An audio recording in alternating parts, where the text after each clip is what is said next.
শুনছেন সবসময় রেডিও ফুর্তির সাথে আছে রাস্তাল এবং আমার সাথে আছে মাসুম। আর ঘড়িতে 11:59 বাজতেই শুরু হয়ে গেল ভূত এফএম। আর ভূত এফএম আপনাদের সবাইকে স্বাগত জানাচ্ছি। এবং আজকের ভূত এফএম হন্টেড বাই এয়ারটেল। আশা করছি আপনাদের অনেক ভালো লাগবে।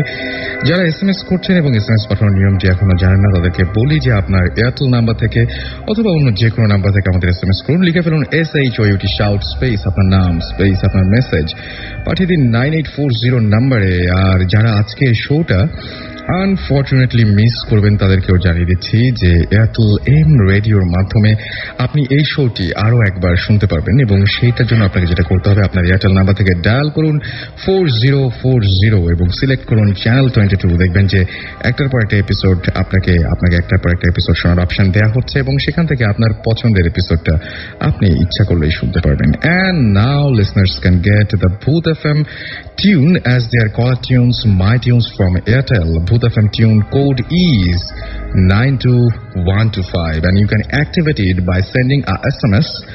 And SMS পাঠানোর নিয়মটি আমি বলছি। আপনি যদি ভূত এফএম এর এই টিউনটি এবং কলার টিউন হিসেবে অথবা মাই টিউন হিসেবে সেট করতে চান, তাহলে আপনার এয়ারটেল নাম্বার থেকে মেসেজ অপশনে গিয়ে টাইপ করুন CT স্পেস 92125 এবং এটা সেন্ড করুন 3123 নাম্বারে। এই হচ্ছে ঘটনা। এবং আমি যারা বললাম যে SMS পাঠাচ্ছেন তারা তো SMS পাঠাবেন। এবং আপনাদেরকে অনেক থ্যাঙ্কস। অনেকটা পথ আমরা পার হয়ে এসেছি আপনাদের সঙ্গে ভূত এফএম এর সাথে। এবং এখনো পর্যন্ত আপনাদের যে পরিমাণ রেসপন্স পাই, আপনারা যে পরিমাণ ইমেল পাঠান আমাদেরকে, যে পরিমাণ SMS পাঠান, অ্যামেজিং। এবং এটা আসলে আপনাদেরকে ধন্যবাদ দিয়েও শেষ করা যাবে না। অ্যান্ড আমার মনে হয় যে আগামী যে সমস্ত শোগুলো আমরা করবো আপনাদেরকে নিয়ে, সেই শোর জন্য আপনারা অনেক অনেক ঘটনা পাঠাবেন। আমি জানিয়ে দিচ্ছি আপনাদেরকে আমাদের ইমেল অ্যাড্রেসটি। আর ইমেল অ্যাড্রেসটি হচ্ছে bhutfm@radiofurti.fm, which is BHOOTFM@radioforti.fm. Anyways, আমরা প্রতি শোতেই যেভাবে আমরা শুরু করি সেরকম একটা ঘটনা দিয়ে আজকে শুরু করব। এবং এটি পাঠিয়েছেন এমন একজন যিনি আজকে এই মুহূর্তে আমাদের সাথে এখানে উপস্থিত থেকে সরাসরি আপনাদেরকে ঘটনাটা বলতে পারছেন না, বাট তিনি আমাদের ইমেল করেছেন এবং তার ইমেলটি ভালো লাগার জন্য আমি পড়ে শোনাচ্ছি। লিখছেন, হাই রাসেল ভাই, আশা করি ভালো আছেন। আমি আশিক ইমতিয়াজ খুলনার দৌলতপুর থেকে বলছি। আমি শুরু থেকেই ভূত এফএম শুনছি। এখন যে ঘটনাটি বলছি তা আমার দাদির মুখ থেকে শোনা। আমার দাদির বাবা, অর্থাৎ আমার বাবার নানা, তিনি একজন মসজিদের ইমাম ছিলেন এবং তিনি মানুষের অনেক ধরনের সমস্যার সমাধান করতেন। একদিন পাশের এক গ্রামের একটি লোক স্বাভাবিকভাবে মারা গেল, কিন্তু তারপর থেকে শুরু হলো সমস্যা। ওই বাড়ির লোক একে একে মরতে শুরু করলো। ঘটনাটি বাবার কানে আসলো। তিনি বুঝতে পারলেন যে ওই বাড়িতে পুরুষকাল লেগেছে। তারপর তিনি ওই বাড়িতে গেলেন এবং ওই বাড়িতে 4 জন লোক জীবিত। তিনি তাদের সাথে কথা বললেন। তিনি বললেন, তোমাদের বাঁচার একটা উপায় আছে। উপায়টি এরকম, গভীর রাতে ওই বাড়ির 4 কোণায় 4 জন মুয়াজ্জিন দাঁড়িয়ে আজান দেবেন। আর ওই সময় প্রথমে যে মারা গিয়েছিল তার কবর খোঁড়া হবে। কথা মতো কবর খোঁড়া হলো এবং অবিশ্বাস্য হলেও সত্য যে লাশের গালের মধ্যে কাফনের কাপড় ছিল, অর্থাৎ মুখের মধ্যে কাফনের কাপড় ছিল, অর্থাৎ লাশটি কাফনের কাপড় খাচ্ছিল। আর আমার বাবার নানার ধারণা এই কারণেই ওই বাড়ির লোকজন একে একে মারা যাচ্ছিল। তখন বাবার নানার নির্দেশে লাশটিকে ওপরে তোলা হলো এবং সেটিকে পুনরায় গোসল ও জানাজা দিয়ে অন্য স্থানে দাফন করা হলো। তারপর থেকে ওই বাড়িতে আর কোনো সমস্যা হলো না। এই ছিল ঘটনা। এবং এরকম অসংখ্য ঘটনা আপনাদের কাছেও আছে আমি জানি। আমাদেরকে ইমেইল করুন। এবং যারা আমাদেরকে এখন SMS করছেন, দেখতে পাচ্ছি ব্ল্যাক ভূত, তিনি লিখেছেন যে তিনি ভূত এফএম পছন্দ করেন। আমাদেরকে জুলফিকার লিখেছেন যে আজকে খুব ভালো লাগছে। এখন তো শুরুই হলো না। নিবিড় আমাদের নাটোর থেকে লিখেছেন যে পিকনিক শেষ করে বাসায় যাচ্ছি, গাড়িতে বসে ভূত এফএম শুনছি। ওয়াও, আমার মনে হয় অনেক এনজয় করছেন। হাদি আমাদের লিখেছেন যে হাদি আলমগীর শাহ নূর রাজশাহী থেকে লিখেছেন আমাদেরকে। শহীদ লিখেছেন, শহীদ উর্মি আলিম তন্নি সামির লিখেছেন, ভাই আমরা সকলে মিলে ভূত এফএম শুনছি এবং ছাদের ওপরে বসে খুব ভালো লাগছে। কামরুল আমাদেরকে লিখেছেন ভালুকা থেকে, এছাড়াও আমাদেরকে খিলক্ষেত থেকে সঞ্জিদা SMS করেছেন এফ জে রাব্বি। এছাড়াও আমাদেরকে SMS করেছেন শামীম, SMS করেছেন শিমুল, ফয়সাল, নাসিম, মিরপুর 2 ঢাকা থেকে, ঢাকা কমার্স কলেজের স্টুডেন্ট। তারা লাইট অফ করে তারা সবাই ভূত FM শুনছেন, থ্যাংক ইউ। মুনিম আমাদের SMS করেছেন, এছাড়াও লামিয়া আমাদের SMS করেছেন এবং তারও অনেক ভালো লাগছে সেটা জানিয়েছেন। আয়নাল SMS করেছেন এসকে রনি। মারুফ গাজীপুর থেকে SMS করেছেন আমাদেরকে তাইফ নরসিংদী থেকে, মিঠু উত্তরা ঢাকা থেকে, রুবেল আমাদেরকে SMS করেছেন হৃদয়, এছাড়াও আলিফ নারায়ণগঞ্জ থেকে। আমরা সরাসরি ঘটনায় যাব এবং আমাদের মাঝখানে আজকে যারা উপস্থিত রয়েছেন তারা বিভিন্ন জায়গা থেকে এসেছেন, তবে আমাদের সাথে আছেন ঢাকা মেডিকেল কলেজ থেকে 3 জন স্টুডেন্ট। তাদের ঘটনা শুনবো এবং তারা ঢাকা মেডিকেল নিয়ে অনেক ঘটনা বলবেন। গত শোতে আমরা যখন ঢাকা মেডিকেল নিয়ে একটা ঘটনা বলেছিলাম, তারপরে আমি অনেক রেসপন্স পেয়েছি, অনেক ইমেল এসছে। সেই ইমেলের প্রেক্ষিতেই আমরা ইনভাইট করেছিলাম এবং তারা তাদের সমস্ত ব্যস্ততা ফেলে আজকে আমাদের মাঝে সেখানে এসে উপস্থিত হচ্ছেন। তাদের মেডিকেলের সে সমস্ত ঘটনা বলবেন, তাদের কলেজের বিভিন্ন ঘটনা বলবেন, হোস্টেলের ঘটনা বলবেন, সেগুলো আমরা একে একে শুনবো। তবে তার আগে ছোট্ট একটি ব্রেক। স্টে টিউনড রেডিও ফুর্তি and don't stop the ফুর্তি। আমার কালেকশনে 200 কয়েন আছে। Haunted by Airtel।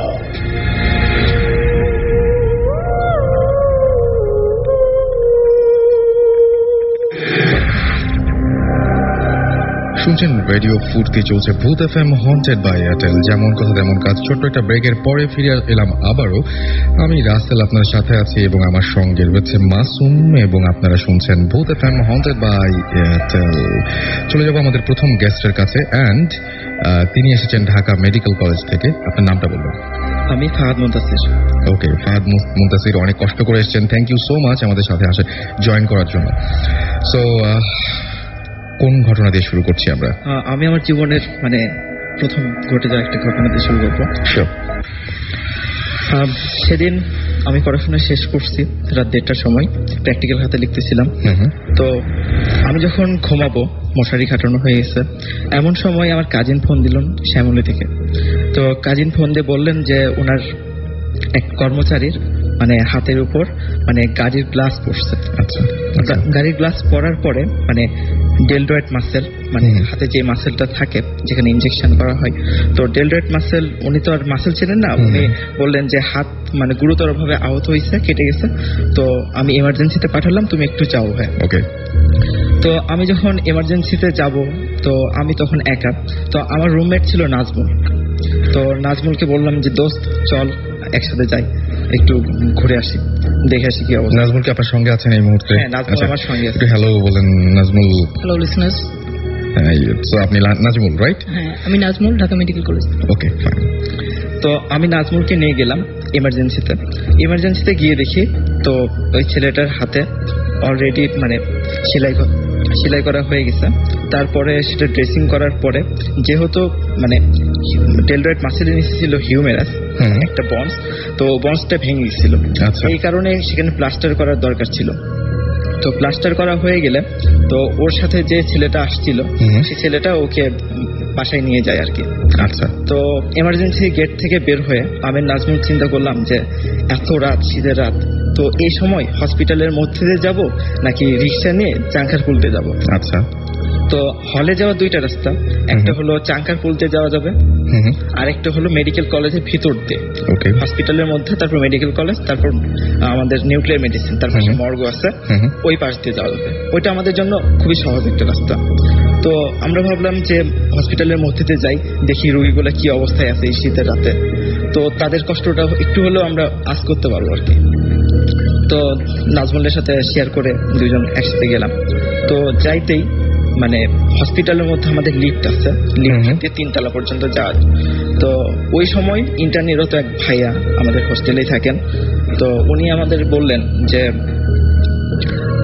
বললেন যে তোমাদের ব্যাচের একটা মেয়ে এই অবস্থায় ভর্তি হয়েছে কিছুক্ষণ আগে, তো ওর আম্মুর সাথে আসছে, তো তোমরা প্লিজ একটু যাও উপরে, কেবিনে যাও, কেবিনে যে দেখো যে ওদের কিছু লাগবে কিনা, কারণ এত রাতে ওর আম্মার পক্ষে সম্ভব না সবকিছু যা কিছু লাগবে তা জোগাড় করা। রাইট। তো এই ক্ষেত্রে আমি আর নাজমুল সিদ্ধান্ত নিলাম যে যাই একটু দেখে আসি, যেহেতু আমাদের এয়ারম্যান। তো আমরা গেলাম, 3 তলায় ওঠার পরে তো আমরা কেবিনে যাব। আমরা জানি যে আমাদের স্টুডেন্টস কেবিন মেল যেটা সেটা হচ্ছে 34 এবং 35 নাম্বার, এবং যেটা ফিমেল মানে স্টুডেন্টস কেবিন সেটা হচ্ছে 19 নাম্বার। আচ্ছা, তো আমরা যথারীতি 19 নাম্বার কেবিন এর আগে কখনো যাই নাই। দ্যাট মিনস যারা হচ্ছে মানে এমনি জেনারেল পেশেন্ট তাদের যে ওয়ার্ডগুলো থাকে সেখান থেকে স্টুডেন্টদের ওয়ার্ডগুলো একটু আলাদা জায়গায় হয়, একটু অন্য জায়গায় হয়। এক জায়গায় হয় কিন্তু কেবিনগুলো আমাদের আলাদা। রাইট। তো 19 নম্বর কেবিন নার্সকে জিজ্ঞেস করলাম যে সিস্টার 19 নম্বর কেবিনটা কোন দিকে।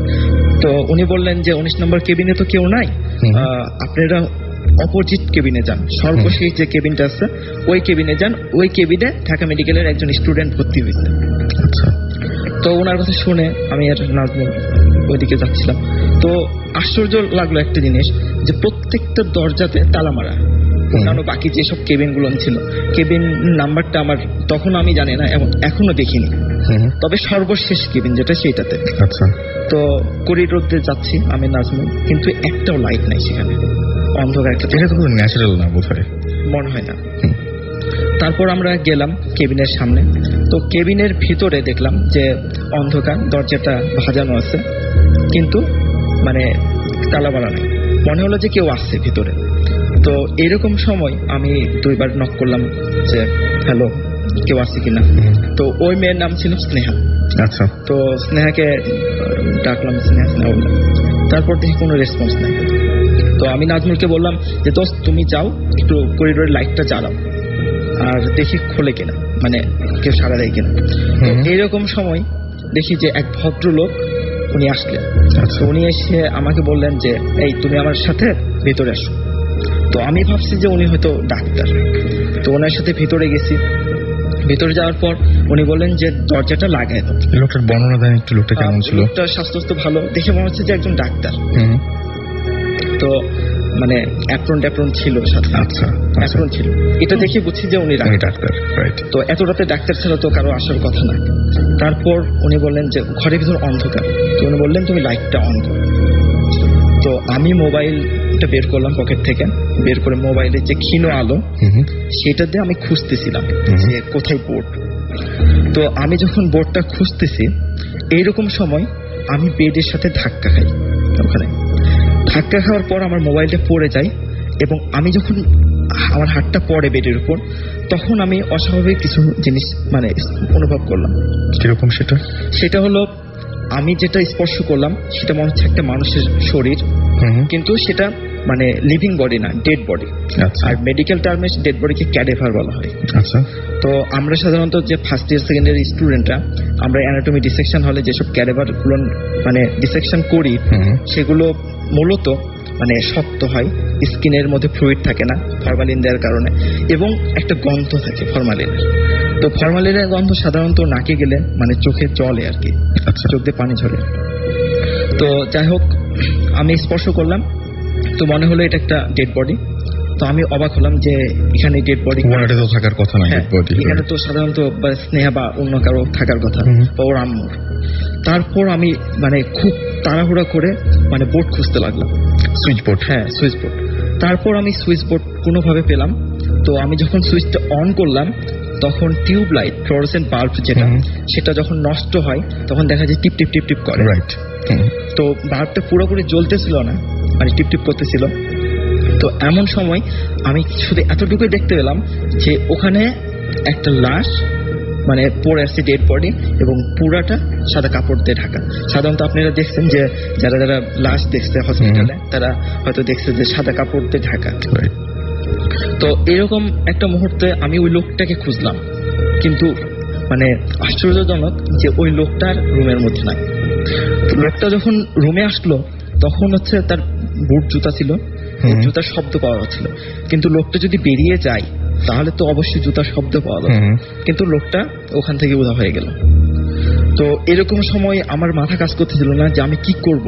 আপনি একটা পেশেন্ট দেখতে এসেছেন, দেখলেন যে বিছানায় শুয়ে আছে একটা ডেড বডি, এবং যে লোকটি আপনাকে বলেছিলেন যে এই দিকে আসো সেই লোকটি সেই মুহূর্তে নাই। তারপর আমি নাজমুলকে যে ডাকবো, নাজমুল তখনও হচ্ছে বাইরে, মানে ও সুইচ করতেছিল ওখানকার। তো নাজমুলকে আমি ডাকবো, আমার গলাতে কথা বের হচ্ছে না। তারপর আমি আমার মেন দরজা ভেবে আমি টয়লেটের দরজা ধরে টানাটানি করতেছি, কিন্তু মানে দরজা আর খুলে না। আর মনে হলো যে পিছন থেকে, আর তখন বাল্বটাও অফ হয়ে গেছে। আচ্ছা। আর ওইরকম সময় মনে হলো যে পিছন থেকে কি জানি শীতল একটা হাত আমার ঘাড়ে দিছে। আচ্ছা। এই তারপর আমি আর মানে কিছু মনে নেই, তখন আমি তো সেন্সলেস অবস্থায় পড়ে গেছি। তো পরে যখন আমি জ্ঞান ফিরছে তখন নাজমুলের কাছ থেকে আমি বাকিটা শুনলাম। নাজমুল, আমি আপনাকে একটু জিজ্ঞেস করি যে আসলে বেসিক্যালি উনি যখন রুমের মধ্যে গেলেন তখন বাইরে আপনি কি করছিলেন বা কি অবস্থা ছিল? আসলে বাইরে আমাকে তখন মুনতাসির বলছিল যে যেহেতু আমরা পেশেন্ট দেখতে যাচ্ছি, আমাদের ক্লাসমেট, তো কিছু খাবার দাবার যেমন জুস বা কেক এই টাইপের কিছু আনার জন্য লাইট অফ অন করতে বলা হয়েছিল, কিন্তু লাইট খুঁজে পাইনি আমি সুইচ বোর্ড। তো আমি চলে গেছি ইমার্জেন্সি আশেপাশে, দেখা যায় সবসময় আপনার দোকানগুলো খোলা থাকে অনেক রাত পর্যন্ত, যেহেতু ইমার্জেন্সি মানে যে কোনো সময় লাগতে পারে। সো আমি নিচে যে খাবার দাবার একটা জুস কিনে তারপর আসলাম। এখন সেই নিচে যাওয়া এবং আসা এর মধ্যে যে সময়ের ব্যবধানটা, এটা আপনার 15 থেকে 20 মিনিট হবে। এর মধ্যে সম্ভবত এটা হচ্ছে, এটা আসলে ও ভিতরে কি ঘটছে এটা জানি না।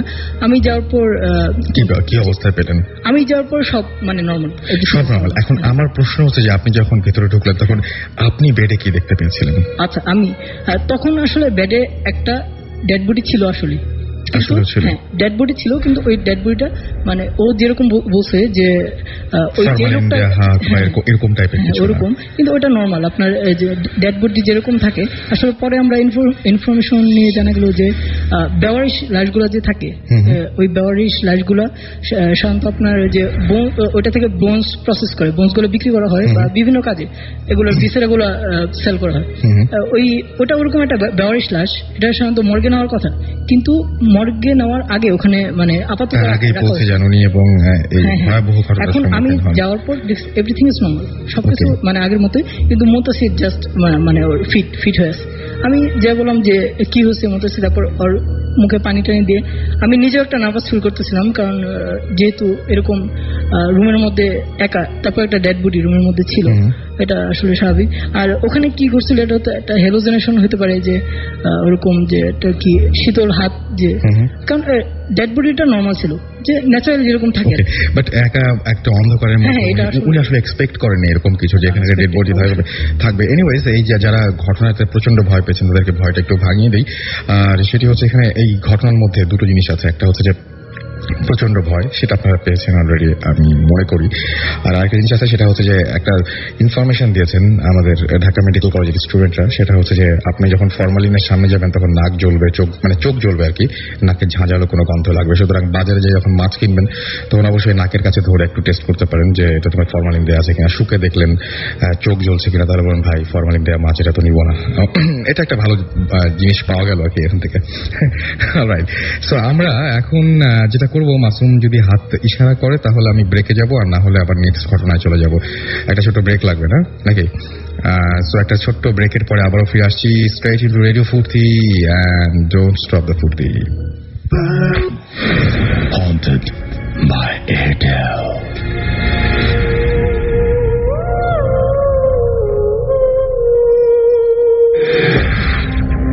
শুনছেন সবসময় রেডিও ফুর্তি, চলছে ভূত এফএম হন্টেড বাই এয়ারটেল। সাথে আছে আমি রাসেল, আমার সাথে আছে মাসুম এবং আজকের অতিথিরা যারা একটার পর দারুণ দারুণ সব ঘটনা নিয়ে বসে আছেন। আমার মনে হয় যে আপনি কিছু বলতে চাচ্ছেন, বলে ফেলুন। আমার সবচেয়ে অবাক লাগছে যে মানে যে মেয়েটার কথা বলা হয়েছে যে অসুস্থ, সে কিন্তু অসুস্থ ছিল না এবং হসপিটালে সে ভর্তিও হয়। তার মানে সেই ইনফরমারটা যিনি ছিলেন, যে ইনফরমেশন দিয়েছিলেন, পরের দিন ক্লাসও করছে। যদি কেউ মেডিকেলে এরকম অবস্থায় ভর্তি হয় তাহলে সাধারণত তার ক্লাস করার কথা না। এটা আমি ভুলে গেছিলাম। এবং মানে রুমের যে লাইটটা আমি দেখছি যে মানে টিপ টিপ করতেছিল, সেটা যখন আমার জ্ঞান ফেরে তখন দেখি যে অটোমেটিক জ্বলতেছে।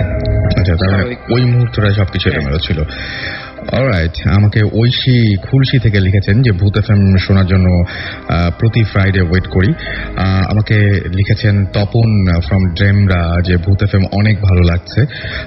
লাবণ্য আমাকে লিখেছেন ময়মনসিং থেকে, আমি ভাইয়া আম্মু একসাথে ভূত এফএম শুনছি। ইমরান, অন্তর, মৃদুল, জনি, এরা সবাই রেডি। অ্যান্ড আলমগীর ময়মনসিং থেকে লিখেছেন যে আমরা সবাই ভূত এফএম শুনছি। নাবিলা আমাদেরকে SMS করেছেন এবং নাবিলাও এই মুহূর্তে আমাদের সঙ্গে রয়েছেন। আমাদের সঙ্গে রয়েছেন সপ্তিক হরিয়ান থেকে, এবং আমাদের সাথে আছেন মাহি ফ্রম খুলনা ফুলবাড়িঘাট, আমাদের সাথে জহির আছেন কালীগঞ্জ থেকে, এছাড়াও অনন্ত আছেন আমাদের সঙ্গে ফরিদাবাদ থেকে, এছাড়াও জুবায়ের এবং জুনায়েদ দুজনেই রয়েছেন, রনি এবং মিল্টন রয়েছেন, রাজীব দাস সিলেট থেকে আমাদের সঙ্গে রয়েছেন, কল্যাণ রয়েছেন কাতিপাড়া থেকে, পারভেজ মানিকগঞ্জ থেকে, SK রনি আমাদের সঙ্গে রয়েছেন, SMS করেছেন বেশ কিছু, এবং আমাদের সাথে SMS করেছেন আমাদেরকে সাব্বির ইসলাম, এছাড়াও আমাদেরকে SMS করেছেন শুভ্র পটুয়াখালী থেকে, অনেক দূর থেকে SMS করেছেন, এছাড়াও আমাদেরকে SMS করেছেন mister Akbar, Shafiq and DVD ভূত সহ আরো অনেকে। আর যারা ঢাকা স্টুডেন্টে এখন ঢাকা ইউনিভার্সিটিতে এখন স্টুডেন্ট এবং যারা বিভিন্ন মেডিকেল কলেজের স্টুডেন্ট, তাদের কাছে অনেক ঘটনাগুলো ভালো লাগবে, অনেকে রিলেট করতে পারবেন এবং অনেকে নিশ্চয়ই রেসপন্স করবেন, আমি সেটা আশা করবো। যারা আমাদেরকে SMS করতে চাচ্ছেন কিন্তু SMS করতে পারছেন না, তাদেরকে বলি যে আপনার এয়ারটেল নাম্বার থেকে বা অন্য যে কোনো নাম্বার থেকে টাইপ করুন SHOUT শাউট স্পেস আপনার নাম স্পেস আপনার মেসেজ পাঠিয়ে দিন 9840 নাম্বারে। আমি চলে যাচ্ছি পরবর্তী ঘটনায়, এবং এই ঘটনাটিও এমন একজন পাঠিয়েছেন যিনি এই মুহূর্তে আমাদের সাথে রেডিও ফুর্তিতে এসে জয়েন করতে পারেননি, বাট তিনি হয়তো এই মুহূর্তে আমাদের শুনছেন এবং আমাদেরকে ইমেল পাঠিয়েছেন। ইমেলটি ভালো লেগেছে বলেই পড়ছি। আমাদেরকে লিখেছেন, রাসেল ভাই প্লিজ আজই আমার ঘটনাটি পড়ে শোনান, এটা না পড়লে আর ঘটনা পাঠাবো না, কারণ এটি আমার জীবনের শ্রেষ্ঠ ঘটনা। আমার নাম আনোয়ার হোসেন, আমার ঠিকানা মামুন স্মৃতি পাবলিক স্কুল জামালপুর, এবং তারপরে তিনি মোবাইল নাম্বার দিয়েছেন। আচ্ছা, লিখেছেন, আমার ঘটনা একটু ধার্মিক প্রকৃতির, তাই গত রমজানে আমরা কয়েকজন মিলে 10 দিনের জন্য মসজিদে ইত্তেকাফে ছিলাম। আমাদের সাথে ছিলেন আমাদের এক দাদা। যাই হোক, আমাদের মসজিদের হুজুর হলেন একজন হাফেজ। 25শে রমজানের রাতে যখন তিনি তারাবিহ পড়াতে চলে যাচ্ছিলেন, তখন আমরা তাকে অনুরোধ করলাম যে তিনি যেন আমাদের সাথে রাতে থাকেন। তিনি আমাদের কথা মেনে নিলেন এবং আমাদের সাথে থাকতে রাজি হলেন। রাতে খাওয়া দাওয়া করার পর আমরা তাকে বললাম তিনি যেন আমাদেরকে তার বাস্তব জীবনের কিছু ঘটনা বলেন। তো তিনি বললেন, আচ্ছা ঠিক আছে, তার ঘটনাটি আমি নিজের তার ভাষায় লিখছি। আমরা তখন হাফেজি পড়ছি এক মাদ্রাসায়, সঙ্গত কারণে আমি মাদ্রাসা এবং এলাকার নাম বলবো না। তো দিন ভালোই চলছিল। ওই এলাকার একটি রীতি ছিল, কোনো বাড়িতে যদি কোনো লোক মারা যায় তবে ওই মৃত লোকের বাড়ি থেকে যে কোনো একজন হাফেজকে এক নাগারে 40 দিন খাবার সরবরাহ করা হতো। তাই যদি কোনো লোক মারা যেত তবে ওই মাদ্রাসা থেকে একজন হাফেজ মৃত লোকের বাড়িতে 40 দিন 3 বেলা খেতে যেত। হঠাৎ ওই মাদ্রাসায় একজন নতুন ছাত্রের আগমন ঘটল, কিন্তু ঘটনাক্রমে তাকে জায়গির অর্থাৎ লজিং নেয়ার মতো কোনো লোক পাওয়া গেল না। তাই সে বাধ্য হয়ে প্রথম দিন কোনোভাবে অন্য ছাত্রদের কাছ থেকে খাবার খেল। সবচেয়ে আশ্চর্যজনক ব্যাপার হলো, তার পরের দিনই ওই এলাকায় একজন লোক মারা গেল। ফলে 40 দিনের জন্য নতুন ছাত্রটির খাওয়া দাওয়ার ব্যবস্থা হয়ে যায়। 40 দিন চলে গেলেও তার লজিং এর কোনো ব্যবস্থা হলো না। তার পরের দিনই অর্থাৎ 41 দিনের মাথায় আরেকজন লোক মারা যায়। ফলে আবারও 40 দিনের জন্য থাকা খাওয়ার ব্যবস্থা হয়ে গেল, আবারও লজিং এর ব্যবস্থা হলো, এবং আবারও 41 দিনের মাথায় আরেকজন লোক মারা যায়। এভাবে ওই এলাকায় পর্যায়ক্রমে 7 জন লোক মারা গেল, অর্থাৎ প্রায় 9 মাসের মতো অতিবাহিত হলো। এই অবস্থায় ওই মাদ্রাসার সুপার অর্থাৎ প্রধান হুজুর একটি স্বপ্ন দেখলেন। স্বপ্নে তিনি দেখলেন যে একটি কণ্ঠ তাকে বলছে যে আপনাদের মাদ্রাসায় যে নতুন ছেলেটি এসেছে সে ভবিষ্যতে একজন সেই রকম ধরনের একজন ইমানদার একজন বা বিশেষ কেউ একজন আর কি। তিনি বলছেন যে এভাবে তার এই জন্যই আল্লাহ তার খাওয়া দাওয়ার ব্যবস্থা করছেন। পরের দিন সকালে ওই সুপার এলাকার চেয়ারম্যান এবং গণ্যমান্য লোকদের ডেকে ওই ছেলেটির লজিং এর ব্যবস্থা করেন এবং সমস্ত ব্যাপারটি সবার কাছে লুকিয়ে রাখেন। পরে তিনি ওই ছাত্রটিকে ডেকে তাকে পরীক্ষা করেন এবং ঘটনার সত্যতা প্রমাণিত হয়। পরে তিনি সব ছাত্রদের কাছে ঘটনাটি খুলে বলেন এবং ওই ছাত্রটিকে মাদ্রাসার সুপার নিযুক্ত করেন। আশ্চর্য হলেও সত্য, পরবর্তী 2 বছরে ওই এলাকায় আর একটি লোকও মারা যায়নি। এই ছিল হুজুরের ঘটনা। পরের দিন সকালে ফজর নামাজ পড়তে তিনি চলে যান। তারপর আমাদের যা ঘটে তা 29 রমজানের রাতে। বলে রাখি, নিয়ম হলো যারা ইত্তেকাফে থাকবে তারা বিজোড় রাত্রিতে ইবাদতে কাটাবে। তাই আমরা সবাই সেদিন নামাজ কালাম পড়ে 12:30টায় ঘুমাতে যাই। এবং আমাদের সাথে যে দাদাটি ছিলেন তিনি অনেক পরহেজগার। তো তিনি শোবার আগে প্রতিদিনের মতো দোয়া কালাম পড়ে মসজিদের দরজা ভালো করে খিল দিয়ে বন্ধ করলেন। সবাই শুয়ে পড়ল, তবুও আমরা ঘুমালাম না, বরং না ঘুমিয়ে তাসবিহ তেলাওয়াত করছিলাম। পুরো মসজিদে পিন পতন নীরবতা। এমন সময় হঠাৎ করে ঠাস করে একটা শব্দ, মসজিদের দরজা খুলে গেল। বাইরে লাইট জ্বালানো ছিল। লাইটের আলোয় আমরা দেখতে পেলাম অনেকগুলো ছোট ছোট কি যেন মসজিদে ঢুকছে। আমাদের কারো সাহস হলো না দরজা বন্ধ করে আসার। দাদা গিয়ে দরজা বন্ধ করে আসলেন। ঠিক কিছুক্ষণ পর পুরো মসজিদে একটি সুবাস ছড়িয়ে পড়ল। তারপর আমরা সবাই একসাথে অনেক কি বলবো, কালাম পড়ার শব্দ শুনতে পেলাম এবং অনেকক্ষণ পর গুঞ্জন থামলো।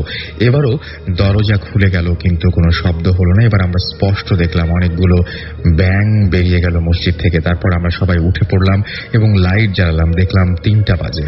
একটু পর আমাদের সবার বাড়ি থেকে খাবার এলো এবং সবাই সেহরি খেলাম। পরে দাদা আমাদের বললেন ওগুলো জিন ছিল। এই ছিল আমার ঘটনা এবং তিনি এই ঘটনাটি পড়তে অনুরোধ করেছেন। আমি ঘটনাটি পড়ে ফেললাম। আশা করছি আপনাদের ভালো লেগেছে। আর যারা ঘটনা পাঠাতে চান এরকম ভাবে এবং স্টুডিওতে উপস্থিত থাকতে চান নেক্সট ভূত এফএমে আমাদের সঙ্গে, তারা আমাদেরকে ইমেইল করুন এবং ইমেইলে অবশ্যই যে ঘটনাটি যেটা সত্যি আপনার জীবনে ঘটেছে সেরকম ঘটনাই পাঠাবেন। এবং মন গড়া, যেটা আপনি নিজেরই বিশ্বাস হয় না সেরকম কোনো ঘটনা ইনশাল্লাহ আপনারা পাঠাবেন না।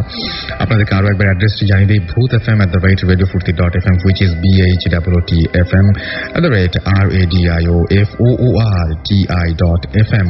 এবং অবশ্যই নাম, ঠিকানা ও ফোন নাম্বার সহ আপনাদের ঘটনাগুলো পাঠাতে হবে। উল্লেখ করতে হবে যে আপনি আসলে কি চান। আপনি কি চান যে এই ঘটনাটি আমরা পড়ে শোনাই, নাকি আপনি চান যে আপনি নিজে সেখানে উপস্থিত থেকে এই ঘটনাটি বলবেন। আর যারা দেশের বাইরে থেকে আমাদের শো শুনছেন তাদেরকে বলি যে অবশ্যই আপনারা সবচাইতে ভালো হয় যদি আপনারা আপনাদের ফাইলগুলো, আপনাদের যে ঘটনাটা সেই ঘটনাটা রেকর্ড করে সেই অডিও ফাইলগুলো আমাদের কাছে পাঠিয়ে দিন। দেশের ভেতরেও যারা বিভিন্ন শহরে আছেন এবং ভূত এফএম শুনছেন তারাও একইভাবে আমাদেরকে ঘটনা পাঠাতে পারেন। চলে যাব আবারও নেক্সট ঘটনায় এবং আমাদের সঙ্গে আরেকজন গেস্ট রয়েছেন, তার ঘটনায় আমরা চলে যাই। লিসনার, আমি টরি নাপলটন থেকে। আমি আমার ছোট খালার সাথে একটা ঘটনা বলতে যাচ্ছি এবং আপনার সঙ্গে আপনার হাজবেন্ড রয়েছেন, তার সাথে একটু কথা বলে ফেলি আমরা। সো আপনার নামটা একটু বলবেন প্লিজ। আমার নাম শেখ রাসেল হোসেন প্রিন্স। ওকে, আমি নয়াপল্টন থেকে এসেছি। সো শুরু করি আমরা। হ্যাঁ, এটা প্রায় 1974-এর দিকের ঘটনা। আমার খালামণি তখন এজ 9 ইয়ার্স। তো একদিন সন্ধ্যায় তিনি কোনো কাজ করতে বা কোনো একটা কিছুর জন্য উঠোনের দরজায় যায়। তো দরজার সামনে হঠাৎ একটা কালো বিড়াল তার পায়ের উপর দিয়ে যেতে চায়। সে বিড়ালটাকে পায়ের উপর দিয়ে যাওয়ার কারণে লাথি মেরে সরানোর জন্য লাথি দেয়। তো ওটা অ্যাকচুয়ালি বিড়াল ছিল না, একটা জিন ছিল। তো তারপর দেখা গেল যে জিনটা তৎক্ষণাৎ আন্টিকে তার সাথে নিয়ে যায় এবং আন্টির জায়গায় একটা পরীকে তার আন্টির রূপে আমাদের নানুর বাসায় রেখে দেয়। তো সন্ধ্যার কিছুক্ষণ পরে সবাই যখন রাতের খাবার খেতে বসলো, দেখা গেল ওই জিনটা সবকিছু সে একাই খেয়ে ফেললো এবং সবাই তখন বসেই ছিল। তারপর সে আরো খেতে চাইত। তখন নানু আরো রান্না বান্না করলো, সে আবার সবারটা খেয়ে ফেললো। তো খাওয়ার পরে দেখা গেল যে নানু তখন ফিল করতেছে যে না, এটা অ্যাকচুয়ালি এরকম একটা বাচ্চা এতগুলো খেতে পারে না, হয়তো পারে এটা অন্য কিছু। তো নানুর একটা ভাই ছিল, তো তাকে দেখানো হয় বাসায়, মামাকে। তো নানা এসে বাসায় আসার পরে বলে যে আচ্ছা ঠিক আছে, এইরকম যখন হচ্ছে আমি তাহলে একটা হুজুরকে ডেকে নিয়ে আসি। একটা হুজুরকে ডেকে নিয়ে আসে। তখন সে এসে দেখার পর বললো যে হ্যাঁ, এটা কিছু একটা হয়েছে। তো আপনারা কালকে আসরের নামাজে পরে আমার সাথে আসেন, আমি আপনাদেরকে তার কাছে নিয়ে যেতে হবে। আচ্ছা, ওকে, হ্যাঁ, একটা হুজুরের কাছে নিয়ে যাব। উনি আমার চাইতে বেটার বুঝবে কি হয়েছে। তো আপনারা কালকে আসর নামাজে পরে আমার সাথে যাবেন। তো নেক্সট ডে তো আসর নামাজের পরে সবাই আসলো, সেই নানাটা আসলো, নানার সাথে তার একটা ফ্রেন্ডকে নিয়ে আসছিল। তো দেখা গেল যে তাকে যখন যেতে বলা হচ্ছে সে যাবে না, সে যেতে চাইলো না বলে চুপ করে বসেছিল। তো তাকে ভাবলো যে কুলে করে উঠে নিয়ে যাবে, এত তার ওয়েট বেড়ে গেছিল তাকে কুলে উঠাতে পারতেছিল না, তারা 2-3 মিলে নিতে পারতেছিল না। তখন চিন্তা করলো যে রিক্সা দিয়ে তো তাকে নিয়ে যাওয়া যাবে না, তখন একটা ভ্যান নিয়ে আসলো। ভ্যান নিয়ে এসে দেখা গেল ওই ভ্যানের ড্রাইভার আরো 2-3 টোটাল 4-5 মিলে তাকে উঠিয়ে ভ্যানে বেঁধে নিয়ে যাওয়া শুরু করলো। তো ভ্যান দিয়ে যখন নিয়ে যাচ্ছিল রাস্তায় তখন কিছু ঘটনা ঘটে। কিছু দূর যাওয়ার পরে ভ্যানটার এগোচ্ছিল না সামনের দিকে, হ্যাঁ ওটা তখন প্রচন্ড ওয়েট গেইন করে, মানে ভার হয়ে যায়, কোনোভাবেই যাচ্ছিল না। তখন নানু আয়াতুল কুরসি পড়া স্টার্ট করে এবং বিভিন্ন দোয়াটা পড়তে থাকে, জিকির করতে থাকে সবাই, তখন ওটা আস্তে আস্তে যায়। তারপর তারা অনেক কষ্টের পরে সেই হুজুরের ওখানে পৌঁছে, যে দেখে যেই হুজুরের কাছে তারা গেছে সেই হুজুর অন্য মানে কোনো এক কাজে অন্য কোথাও গেছে, সে ছিল না তখন তার প্লেসে। তো ওনার সাগরেদ টাগরেদ ছিল আরো, তারা মানে হুজুরের কাছে শিখত। তো তখন তারা বলল যে আপনি যা যা করার মানে দোয়া টোয়া পড়া, তাবিজ টাবিজ দিয়েছে, মানে মোটামুটি যা যা করার দরকার ছিল তারা করে দিয়েছে যতটুকু পারতো। আর বলছে যে হ্যাঁ বড় হুজুর কালকে বা পরশু চলে আসবে, আপনারা তাহলে তখন আসেন, তখন দেখাতে পারবেন। আর আপাতত আমি যা করেছি এনাফ। তো বাসে যাওয়ার পরে দেখলো যে হ্যাঁ ওকে এনাফ। তো অবশ্যই এটা তেমন ডিস্টার্ব কিছু করতো না, চুপচাপ সে তার মতো ধ্যান ধরে বসে থাকতো, নড়াচড়া করতো না, কথা টথাও বলতো না কারোর সাথে, শুধু খাওয়ার সময় খেতে চাইতো, আর একটু পর তার খিদে পাইতো, অনেক বেশি বেশি খেতে চাইতো। আর দেখা যেত মাঝে মধ্যে রাতের বেলা সে চলে যেতে চাইতো, বাইরে যেতে চাইতো। তা এত রাতে একটা মেয়েকে বাইরে যেতে দেওয়া যায় না, তো সেই জন্য আর কি তাকে বাইরে যেতে দেওয়া হতো না। তখন নেক্সট ডেতে নানা গেল সেই বড় হুজুরের খোঁজ নিতে যে সে ফিরছে কিনা, যে দেখে যে সে তখনও ব্যাক করে নাই। তো ব্যাক করে নাই, এখন কি করার, গেল বাসে ব্যাক করলো। ব্যাক করার পরে এখন অন্য হুজুর তো দেখাতে হবে, এভাবে তো বসে থাকা যাবে না। তো আরো অন্য যে কয় জায়গায় হুজুর যোগাযোগ করে পাওয়া গেছে সবাইকে আনা হয়েছে। তো 2-3 জনের পরে একজন বলছে যে এইটা অ্যাকচুয়ালি আপনাদের মেয়ে না, এটা জিন একটা আপনার মেয়ের রূপে রেখে গেছে, আপনি যদি ওকে পাহারা দিয়ে না রাখেন, কোনোভাবে যদি ও এখান থেকে স্কেপ করে, দেন আপনার মেয়েকে আর ওরা ব্যাক করবে না। আচ্ছা। তো দেখা গেল তখন সবাই মিলে ওটাকে একের পর এক পাহারা দিয়ে দিয়ে রাখতো, কেউ রাতে ঘুমাতো, কেউ জেগে থাকতো, এরকম করে ওটাকে 24 ঘন্টায় পাহারা দিয়ে রাখতো। আর ওর যত ফরমাইশ ছিল ওগুলা পূরণ করা হতো, যেমন খাওয়া দাওয়া যা সে খেতে চাইতো। তারপর এরকম প্রায় প্রতিদিনই ওই হুজুরের খোঁজ নিতে যাওয়া হতো, কারণ অন্য কোনো হুজুর কিছু করতে পারতেছিল না। তো খোঁজ নিতে যাওয়া হতো, হুজুর আসে না। সেই 14-15 দিন পরে দেখা যায় যে হুজুর একদিন নিজেই আমাদের নানু বাসায় চলে আসে এবং এসে বলে যে কি ব্যাপার, কি হয়েছে, আমি শুনলাম আপনারা আমাকে অনেক খোঁজ করতেছেন, এই জন্য আমি নিজেই এখানে চলে আসলাম। তারপরে তো উনি দেখলো, দেখার পরে উনি তার যা যা করার দরকার এই জন্য কিছু জিনিসপত্র চাইলো। তো ওগুলা নিয়ে আসছিল, জিনিসগুলো ছিল মার্কিন কাপড়, আগরবাতি, চাল, তারপর এরকম চারপার ডিফারেন্ট ডিফারেন্ট স্টাফ, আমি শিওর মানে মনে করতে পারতেছি না কি ছিল।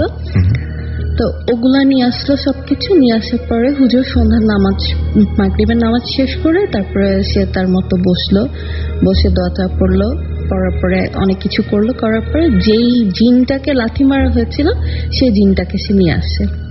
আমি একটা জিনিস ভুলে গেছি যে জিন যাকে লাঠি মারা হয়েছিল ওরা ছিল 1 ভাই 7 বোন, এন্ড আমার আম্মুরাও সেম 7 বোন 1 ভাই ছিল। তো জিনটা আসে ওখানে, আসার পরে তার সাথে কথা টথা বলা হয় কেন এরকম হয়েছে বা কি। তখন সে বলে যে আমাকে এরকম লাঠি মারছে, তার জন্য আমি ওকে নিয়ে গেছি, বাট ওকে আমার খুব পছন্দ হয়েছে, ও আমার কাছে আছে, আমি ওকে বিয়ে করবো, আমি ওকে দিব না। এটা সে মানে ক্লিয়ার বলে দেয়।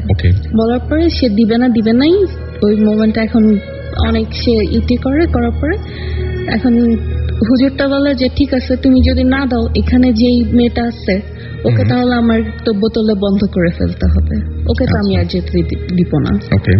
তো এটা বলার পরে ওই যে পরীটা আন্টির রূপে আমাদের বাসায় ছিল, ওটা হচ্ছিল ওই জিনটার বোন।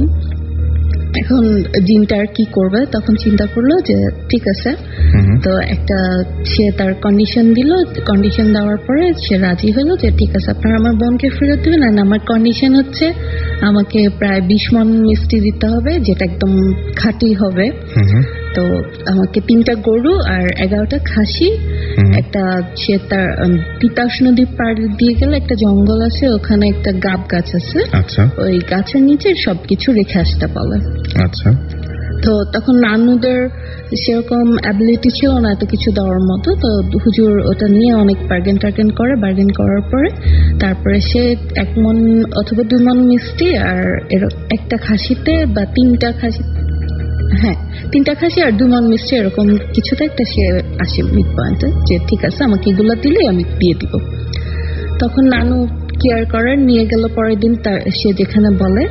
তো নিয়ে যাওয়ার আগে হুজুর তাকে বলে যে তুমি যে ওখানে যাচ্ছ, ওখান থেকে তোমাকে ব্যাক সাইড থেকে বিভিন্ন ভাবে আওয়াজ করে তোমাকে ডাকবে, অনেক কিছু বলে ডাকার চেষ্টা করবে, তোমার হয়তো মেয়ে ছেলেদের আওয়াজেও ডাকবে, কিন্তু তুমি যদি ব্যাক সাইডে দেখো, পিছন ঘুরে তাকাও, তাহলে তুমি ওখান থেকে আর আসতে পারবে না। আচ্ছা। তারপর নানু পরের দিন ওখানে রেখে আসছে গাব গাছের নিচে, যায় সে একা একাই নিয়ে সবকিছু। যাওয়ার পরে ওখানে রেখে আসার পরে নানুকে ব্যাক সাইড থেকে বিড়াল, বাঘ, তারপর কুকুর, ইভেন আম্মু আন্টি এরকম ওনাদের আওয়াজে অনেক কিছু হয়েই ডাকছে। তারপরে সাপটাপ অনেক কিছু হয়ে ভয় দেখাচ্ছে, কিন্তু নানু কোনো কিছুতেই পিছন ঘুরে তাকায়নি, সে তার মতো সোজা স্ট্রেট চলে আসছে। তো আসার পরে তারা আন্টিকে সেদিন সন্ধ্যায় বাসায় দিয়ে গেছে, যে দরজা থেকে নিয়ে গেছে ওখানেই সেন্সলেস আন্টিকে পাওয়া গেছে। অ্যান্ড আমাদের বাসায় যেটা ছিল ওইটা আমাদের পাশে একটা পুকুরের দরজা ছিল, ওই দরজা দিয়ে ওখান থেকে ভ্যানিশ হয়ে যায়। ওকে, এই ছিল ঘটনা। হ্যাঁ, এই ছিল ঘটনা। অলরাইট, সুতরাং এই ছিল ঘটনা। এবং আমরা মানে গতবার এরকম একটা ঘটনা শুনেছিলাম এবং অনেকের কাছে বিশ্বাস করেছিলেন, অনেকে অবিশ্বাস করেছিলেন, কিন্তু এরকম ঘটনা অহরহ আমি এরপরেও আপনাদের কাছ থেকে পেয়েছি। আমি একটু আপনার সাথে কথা বলি যে আপনি যে ঘটনাটা শুনলেন, আপনারও বোধহয় একটা ঘটনা রয়েছে না? জি, আপনারা দুজনেই একসঙ্গে। এটা আপনাদের বিয়ের পরের ঘটনা নিশ্চয়ই। কত বছর আগে হবে এটা? এটা প্রায় 2003 ঘটনা। কোথায় ঘটেছিল এটা? এটা ক্যালকাটায়, হাওড়া ডিস্ট্রিক্ট। আমরা কি ছোট্ট করে শুনি ঘটনাটা ছোট্ট করে বলি। তো খুব রাত, মানে রাত তখন 3টা বাজে এরকম। তো ও হঠাৎ টয়লেটে যেতে যাচ্ছিল। তো আমাদের গ্রামের প্রবলেমটা ছিল যে কোনো কারেন্ট ছিল না, ইলেকট্রিক সাপ্লাই ছিল না। তো সেখানে কুপি টাইপের হারিকেন, যেটা ওইরকম ছোট ছোট কুপির মতো থাকতো, হারিকেন টাইপের। তো প্রতিটা ঘরে ওইরকম ছিল। তো ওই রাত্রেবেলা ঘুমানোর সময় কি হতো, মানে কুপিটা বাড়ানো যেত আবার কমানো যেত। তো রাত্রেবেলা ঘুমানোর সময় কমে ঘুমাতাম। তখন হঠাৎ বলতেছে আমি তো একটু টয়লেটে যাবো, তুমি তো আমার সাথে চলো। তখন ওকে আমি বললাম যে কি তুমি একা যাও, এটা কি তো সম্ভব না, এত রাত্রেবেলা এই গ্রামের মধ্যে অন্ধকার, এত অন্ধকার, আমি কিভাবে যাবো, তুমি আমার সাথে আসো। তো আমরা দুজন নিচে নামলাম। নিচে নামার পরে আমাদের ও টয়লেটে গেল, ওখান থেকে ওকে নিয়ে আমরা ব্যাক করছি। তো আমাদের ব্যাক সাইডটা দরজা ছিল গ্রিলের দরজা, যেটা বলে গ্রিলের দরজা ছিল। তালা মারতেছি, তালা মারা জাস্ট ঘুরছি। তো এমন প্রচন্ড প্রেসারে একটা আওয়াজ আসছে যে কেউ পিছন থেকে জোরে দৌড়ে এসে একটা লাথি মারলে যেরকম একটা গ্রিলের মধ্যে আওয়াজ আসবে এরকম। তখন আমি সাথে সাথে, আমার হাতে একটা টর্চ লাইট ছিল, সাথে সাথে ঘুরে তাকিয়ে দেখি কেউ নাই। আচ্ছা, কিন্তু আওয়াজটা আসার তো কোনো কারণ নেই, কারণ আপনারা তালা মেরে অলরেডি ওখান থেকে সরে এসছেন। জাস্ট তালাটা মারি, ঘুরে যান, জাস্ট ঘুরেন। এর মধ্যেই ঘটনাটা ঘটেছে, সেকেন্ড 2 এর মধ্যেই ঘটনাটা ঘটলো যে কেউ দৌড়ে এসে ওই গ্রিলটাতে লাথি মারলো। এবং মানে সেটা হচ্ছে অনেক প্রচন্ড আওয়াজ এবং ভাইব্রেশনটা, আমি ঘুরেও মানে ভাইব্রেশনটা হচ্ছিল, মানে আপনি দেখতে পাচ্ছেন গ্রিলটা তখন কাঁপছে। হ্যাঁ, কাঁপছে। ওকে, তো আমি সাথে সাথে টর্চ লাইট নিয়ে এইখানে ওইখানে দেখছি। তো অনেক দূরে, প্রায় 30 থেকে 40 গজ ডিস্টেন্সে একটা কুকুর বসে আছে, জাস্ট এই। তো আমার ঘটনাটা হলো, তখন আমি ওকে বলিনি, প্রায় 4-5 বছর পরে আমি ওকে এই ঘটনাটা বলছি। তো আমাকে জিজ্ঞেস করতেছে কি হলো এটা ঘটনাটা। আমি কিছুই না, কুকুরটাই এসে হয়তো বা বাড়ি টাড়ি দিছে। তা আমি কিন্তু বুঝতে পারছি যে সামথিং রং। তো তখন ওকে আমি নিয়ে গেছি আমাদের ফার্স্ট বিয়ের পরের 2-3 দিন পরের ঘটনা, তার মধ্যে আমাদের লাভ ম্যারেজ। তো ওকে তো এখানে কোনো মতে বোঝানো যাবে না কোনো একটা ঘটনা আছে বা কোনো একটা ভয়াবহ কিছু আছে এই বাসায়, তাহলে তো আর এখানে থাকতে পারবে না। তো এই জন্য বলে কোনো কোনো কিছু মনে হয় না, কুকুরটাই এখানে। তো আমি তখন অনেকক্ষণ রাত্রেবেলা যখন ঘুমাতে যাই তখন অনেক ক্যালকুলেশন করে চিন্তা করি যে কুকুরটা এত দূরে, 1 সেকেন্ডের মধ্যে এত দূরে যাওয়া কখনোই পসিবল কোনোভাবে সম্ভব না, এবং এত নিশ্চয়ই শক্তিও তার নেই যে পুরো গ্রিলটা ভাইব্রেট করবে। রাইট, এটা তো পরে চিন্তা করছি, কিন্তু এত দূরত্বে সে 2 সেকেন্ডের মধ্যে চলে যেতে পারবে না। ট্রু। সো এই ছিল ঘটনা, এবং আমি দেখতে পাচ্ছি এর মধ্যে অনেকগুলো SMS চলে এসেছে। রনি চিটং থেকে লিখেছেন যে আমি আর মায়া একসাথে ভূত এফএম শুনছি। রেজা লিখেছেন আমাদেরকে সিলেট থেকে যে রাসেল ভাই, আমি আমার ছোট ভাগ্নি আনিশা, ইশাত, অসীন, আবির, তারপরে মিশি, সবাই মিলে ভূত এফএম একসাথে শুনছেন। বর্ণভূত আমাদের SMS করেছেন। এছাড়া আমাদের SMS করেছেন শিমুল, অর্থহীন ছেলে আমাদের SMS করেছেন, এবং তিনি এসকে রনি আবারও আমাদের SMS করেছেন এবং তিনি বলছেন যে খুব মজা পাচ্ছেন তিনি।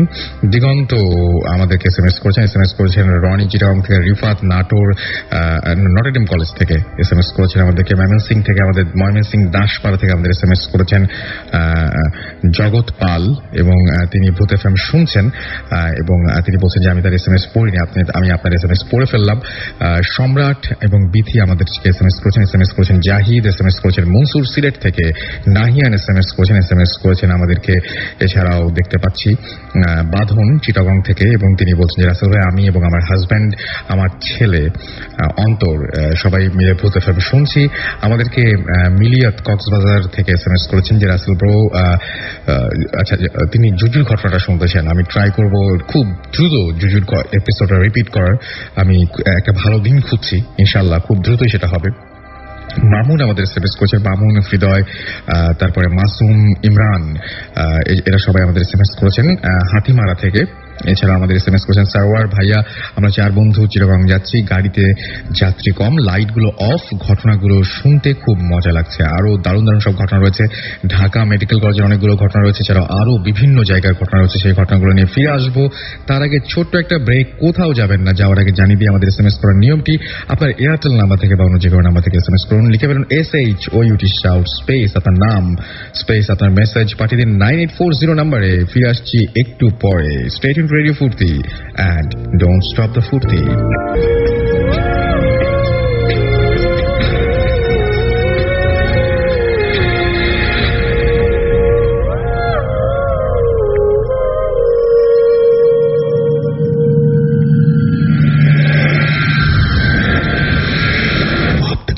FM haunted by Airtel.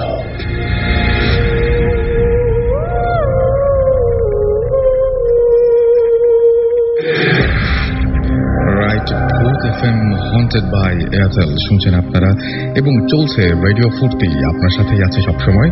আর এই মুহূর্তে আমি রাসেল আছি, আপনার সাথে আছে মাসুম, এবং আমাদের সাথে আজকের অতিথিরা। ব্রেকের আগে বলে গিয়েছিলাম যে ফিরে এসে আরো কিছু ঘটনা শোনাবো, এবং সেই ঘটনাগুলো আমাদের যে সমস্ত অতিথিরা আছেন তারাই আপনাদেরকে বলবেন। তারা কিছু SMS পড়ে ফেলি। আমাদেরকে জানুয়ারি ভূত SMS করেছেন ময়মনসিং থেকে, এছাড়া আমাদের SMS করেছেন মনিরুজ্জামান ময়মনসিং ক্যান্টনমেন্ট থেকে, তিনি প্রোগ্রাম এনজয় করছেন। হৃদয় চট্টগ্রাম থেকে, এছাড়াও আমাদেরকে SMS করেছেন স্বাধীন বাগেরহাট থেকে, SM সোহাগ আমাদের SMS করেছেন, সবুজ দাস SMS করেছেন আমাদেরকে, অর্ণব SMS করেছেন, এছাড়াও আমাদের SMS করেছেন শান্ত, আমাদেরকে SMS করেছেন মরহুম সৌরভ গ্রেভিয়ার্ড ময়মনসিং থেকে, এছাড়া আমাদেরকে SMS করেছেন অনিক ঢাকা ধানমন্ডি থেকে, এবং তিনি বলছেন ভাই আমি আপনাদের নতুন ফ্রেন্ড, জয়েন করেছেন নতুন। হুসাইন MC হোস্টেল ভূত এফএম থেকে, ভূত এফএম ভালো লাগছে সেটা বলেছেন।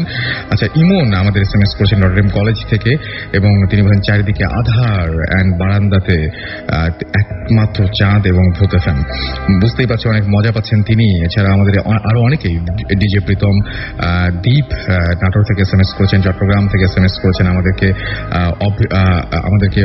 আচ্ছা কি লিখেছেন আমি বুঝতে পারলাম না নামটা। আসিফ ময়মনসিং থেকে SMS করেছেন। এছাড়াও SMS করেছেন মিলন, আমাদেরকে SMS করেছেন আরাফ, এছাড়াও আব্দুল সহ আরো অনেকে যারা SMS করতে চান তাদেরকে আরো একবার বলি, মোবাইলের মেসেজ অপশন যান, সেখানে গিয়ে টাইপ করুন SHOUT শাউট স্পেস আপনার নাম স্পেস আপনার মেসেজ পাঠিয়ে দিন 9840 নাম্বারে, আপনার এয়ারটেল নাম্বার থেকে বা অন্য যে কোনো নাম্বার থেকে। রনি চট্টগ্রাম থেকে SMS করেছেন এবং তিনি হাসিন, তারপরে আরো কার নাম বলেছেন পড়তে পারলাম না, তারা সবাই ভূত FM শুনছেন এবং অনেকগুলো SMS পাঠিয়েছেন তিনি আমাদেরকে, আরো অনেকে SMS পাঠিয়েছেন, ইনশাআল্লাহ আপনিও পাঠাবেন। আর সেই সাথে আমি আরো একবার জানিয়ে দিই যে আমাদের সাথে যারা উপস্থিত রয়েছেন তাদের মধ্যে আমরা নেক্সট ঘটনায় যাচ্ছি। একটু আগে তার গলা আমরা শুনেছি, ফ্রেন্ডের সাথে পার্টিসিপেট করেছেন, এখন নিজে বলবেন আপনার ঘটনাটা, আপনার নামটা একটু বলবেন প্লিজ। আমি হুমায়ুন, ঢাকা মেডিকেল কলেজ থেকে। ওকে হুমায়ুন, আর আপনি আপনার নামটা একটু বলবেন।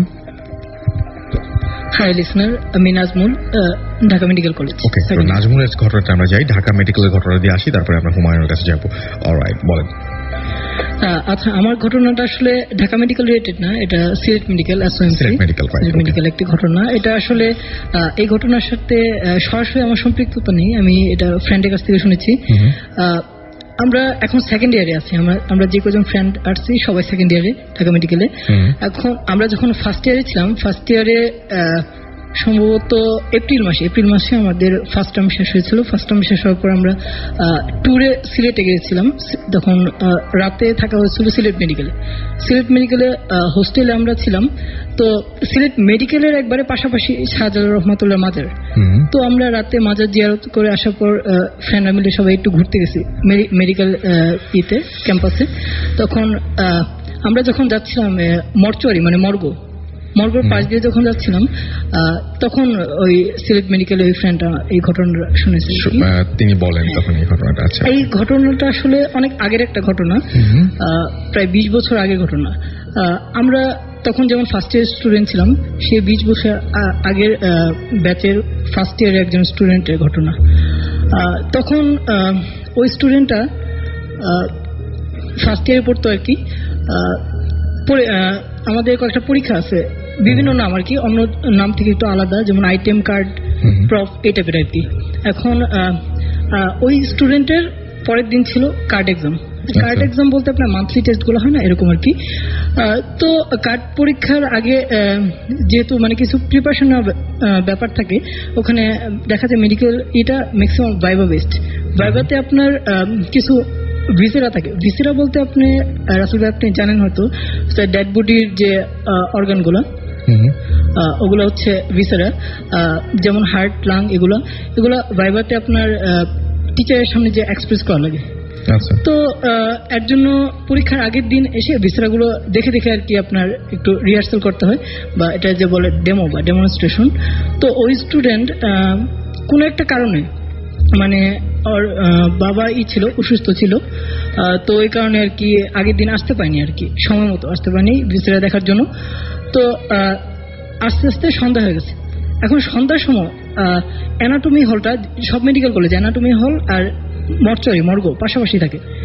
তো অ্যানাটমি হলের গেটটা আপনার সন্ধ্যার দিকে বন্ধ হয়ে যায়, কিন্তু মর্গের গেট মোটামুটি অনেক রাত পর্যন্ত খোলা থাকে। তো সে যখন হলে রুমে আসলো, তখন ওর ফ্রেন্ডরা বলতেছে কি ব্যাপার, কালকে তো তোর আছে, কালকে কার্ড আছে, তুই তো দেখলে ডেমো খালি না, তো এখন পরীক্ষায় কেমনে দিবি। তো সে স্বাভাবিক নার্ভাস ফিল করলো যে পরীক্ষায় একটা প্রেশার আছে, সে যেহেতু করে নেই। তো সে আরেক ফ্রেন্ডকে অনেক রিকোয়েস্ট করলো যে দোস্ত চল আমার সাথে চল, করি যে একটু ডেমো দিয়ে দে। তো গেল ওরা ওর ফ্রেন্ডের সাথে, যে তখন অ্যানাটমি হলের গেটটা বন্ধ ছিল, সে গেছে মর্গের গেট দিয়ে। এখন মর্গের গেট দিয়ে যখন ওরা ঢুকলো, তখন একজন মামা দাঁড়িয়ে ছিল, শুধু একজনই ছিল, আর কেউ ছিল না, যেহেতু তখন সন্ধ্যা 6টা থেকে 7টা হবে। তখন ওই মামারে বললো যে মামা আমরা তো ভিসেরা দেখা দরকার, এখন কি করবো বলেন। তো পরে বলে যে আপনাদের অ্যানাটমি ডিপার্টমেন্ট তো বন্ধ হয়ে গেছে, এখন এখন তো আর কিছু করেনি। পরে বলছে অনেক রিকোয়েস্ট করলো, বলছে ঠিক আছে আমাদের যে মর্গে যে ডেড বডি গুলো আছে ওখান থেকে একটা থেকে কয়েকটা ভিসেরা বের করা হয়েছে, রিসেন্টলি বের করা হয়েছে, এখন আপনারা যদি দেখতে চান একটু বেশি টাকা দিয়ে করতে। পরে ওরা ঠিক আছে ম্যানেজ করলো ওই ছেলে টাকা দিয়ে। তারপর মামা ওদের নিয়ে গেল। এখন যাওয়ার পথে করিডোরটা ছিল অনেক লম্বা, করিডোর থেকে ডান দিকে আরেকটা করিডোর বাঁক নিয়ে। এখন ওই ডান দিকে যে করিডোর ওইটার ওখানে একটা কলাপসিবল গেট ছিল, কলাপসিবল গেট পার হওয়ার পর ওইটাতে তালা ছিল, মামা তালা খুলে দেওয়ার পর ডান দিকে একটা দরজা ছিল, ওই দরজা লক করা ছিল। তো লক খুলে এখন ওরা দুইজন গেল। মামা বললো ঠিক আছে আপনারা থাকেন, এখন মানে সিকিউরিটির জন্য আমি 2টা তালা দিয়ে যেতেছি, যখন আপনাদের কাজ শেষ হবে তখন আমার ফোন দিন। তো যে যাকে নিয়ে গেছিল ডেমো দেওয়ার জন্য সে বুঝাই দিল মোটামুটি। এখন সে ছিল মোটামুটি নামাজি, আপনার ধর নামাজ আজান হওয়ার সাথে সাথে জামাতের সাথে নামাজ আদায় করতো। তো সে যখন অর্ধেক বুঝালো ডেমো দিল, তারপর এশার আজান হয়ে গেছে। এশার আজান হয়ে যাওয়ার পর সে বললো দোস্ত আমি নামাজ পড়েছি, নামাজ পড়ে আসার পর বাকি অর্ধেক তোকে করতেছি বুঝে দিস। তখন সে একটু ভয় পেলো যে একা একা ফিল করে, একটু লনলি ফিল করতেছে। তারপর আবার লাশের ঘর বলছে দোস্ত একটু দিতে গেলে না, আমি জাস্ট নামাজটা পড়বো, আমার 10 মিনিট লাগবে আসতে আসতে। ঠিক আছে যা। তারপর গেল। তো যাওয়ার পর মামারে ফোন দিল, কয়েকবার রিসিভ করে নেই মামা। পরে আয়সা তালা খুলে দিয়ে গেছে, পরে আবার লক করেছে, বলছে আপনি আসলে আবার খুলে দেবো। পরে সে যখন নামাজ পড়ে আসলো আনুমানিক 10 থেকে 12 মিনিট, নামাজ পড়তে বেশি সময় লাগার কথা নয়। তো আসার পর দেখলো আবার মামা দাঁড়িয়ে আছে। সে যখন ঢুকতে গেল মামা একটু বাধা দিল, মামা ভিতরে যান কেন? বলে আমার ফ্রেন্ড তো ভিতরে, আমি তার পুরোপুরি বুঝাতে পারিনি পড়াটা, এখন কিছু বাকি ছিল ওইটুকু পড়া বুঝাই দেবো। বলে মামা আপনার ফ্রেন্ড তো চলে গেছে মানে উনি হলে চলে গেছে, আপনাকে বলছে চলে যেতে। তো বলছে ঠিক আছে। আচ্ছা ফ্রেন্ড যখন চলে গেছে, তার পরীক্ষার প্রেশার ছিল, টেনশন ছিল যে তাতে যা পড়তে বসতে হবে। আবার হলে 2 জন 2 রুমে থাকতো, এই কারণে হলে যাওয়ার পর যেহেতু পরীক্ষার প্রেশার ছিল সে পড়তে বসে গেছে, তখন আর খোঁজ নেওয়া হয়নি ওই ফ্রেন্ডের। তো সে পরীক্ষা পড়া পড়তেছে সকালবেলা, আসলে তখন রাত্রেবেলা তো আর খোঁজ নেওয়া হয়নি। ওই সকালবেলা যখন পরীক্ষা দিতে যাবে তখন দেখে মানে সবার কাছে শুনতেছে যে একজন মেডিকেলের একটা স্টুডেন্ট নাকি একটা রক্তাক্ত, মানে অনেক স্ক্যাচ, বডিটা এমন ছিল যে আপনার নাকে মুখে আঁচড়ের দাগ, হ্যাঁ, আর জামা কিছু অংশ ছেঁড়া ছিল এরকম, যে প্রায় রক্তাক্ত, যে চোখের মধ্যেও কিছু আঁচড় পড়ছে, এমন অবস্থা যে মোটামুটি সিরিয়াস, যে আইসিইউতে নেওয়া লাগছিল। তবে খুব মানে ইনজুর্ড আর কি, সেভারলি ইনজুর্ড। এ কারণে তারপর সবাই দেখতে গেল, পরীক্ষা টরীক্ষা বাদ দিয়ে সবাই দেখতে গেল। তারপর ওই স্টুডেন্টটা পরে আর দেখা যায় মেডিকেলে আর পড়েনি। এটা ছিল সেই স্টুডেন্ট যে লাশ কাটা ঘরের মধ্যে ছিল, এবং পরের দিন সকালে যখন তাকে পাওয়া গেল তখন দেখা গেল যে সমস্ত শরীর অনেক আঁচড়ের দাগ, জামা কাপড় ছেঁড়া, রক্তাক্ত অবস্থায়, এবং সে তাকে মুমূর্ষ অবস্থায় আইসিইউতে পাওয়া গেল। এবং পরবর্তীতে তাকে কি জিজ্ঞেস করা হয়েছিল? অবশ্যই আচ্ছা, তাকে অবশ্যই জিজ্ঞেস করা হয়েছিল যে রাতে। হ্যাঁ আপনি বলেন। হ্যাঁ, তাকে অবশ্যই তাকে জিজ্ঞেস করা হয়েছিল যে রাতে কি করছিল ওই রাতে, কিন্তু সে এটা মানে মুখ খুলতে রাজি হয়নি, এবং পরে সে মেডিকেলে আর পড়েনি। আর তাকে যখন সকালবেলা যখন যারা খুঁজতে গিয়েছিল ওই জায়গায়, তারা তো নিশ্চয়ই লাশ কাটা ঘর থেকে তাকে নিয়ে আসছিল। হ্যাঁ, আসলে তারা তো খুঁজতে যায়নি, তারা তো পরীক্ষা দিতে গেছিল, কারণ তারা জানতো না যে এরকম ঘটনা। তো তারা যখন পরীক্ষা দিতে গেছিল তখন যে মামার কাছ থেকে শুনলো আর কি, যে সবার কাছ থেকে শুনলো যে এরকম একটা ঘটনা, তো এভাবে আর কি ব্যাপারটা হয়েছে। এবং মানে তার মানে তাকে ওই লাশ কাটা ঘরের মধ্যেই পাওয়া গিয়েছিল, লাশ কাটা ঘরের মধ্যে পাওয়া গিয়েছিল। এবং পরবর্তীতে ওই যে মামার সাথে মাধ্যমে ওরা ঢুকলো, তখন দেখলো যে ওই মর্গে ওরকম মানে ওই চেহারা কোনো মামাই নেই। আচ্ছা, ওই চেহারা কোনো মামা নাই। তার মানে যে মামার সাহায্য নিয়ে তারা ঢুকতে গিয়েছিল সেই মামা আসলে কোনো অস্তিত্বই নেই, এবং এই পুরো ঘরটার মধ্যে সে এবং তার ওই ডেড বডি ছাড়া আর কিছু ছিল না। এবং ঘটনাটা হয়তো আরো মজা করে জানা যেত যদি সে মুখ খুলতো, বাট সে মুখ খুলেনি এবং সে মেডিকেল কলেজে। এটা একটা খুবই রহস্য, এই ব্যাপারে কোশ্চেন করলেই সে এড়ায় যেত আর কি, এড়িয়ে যেত। এবং সে আর কোনোদিন, এটা সিলেট মেডিকেল আপনার ম্যাক্সিমাম স্টুডেন্ট জানে এই স্টোরিটা। আমি ওই মেডিকেল এক ফ্রেন্ডের কাছ থেকে শুনছি।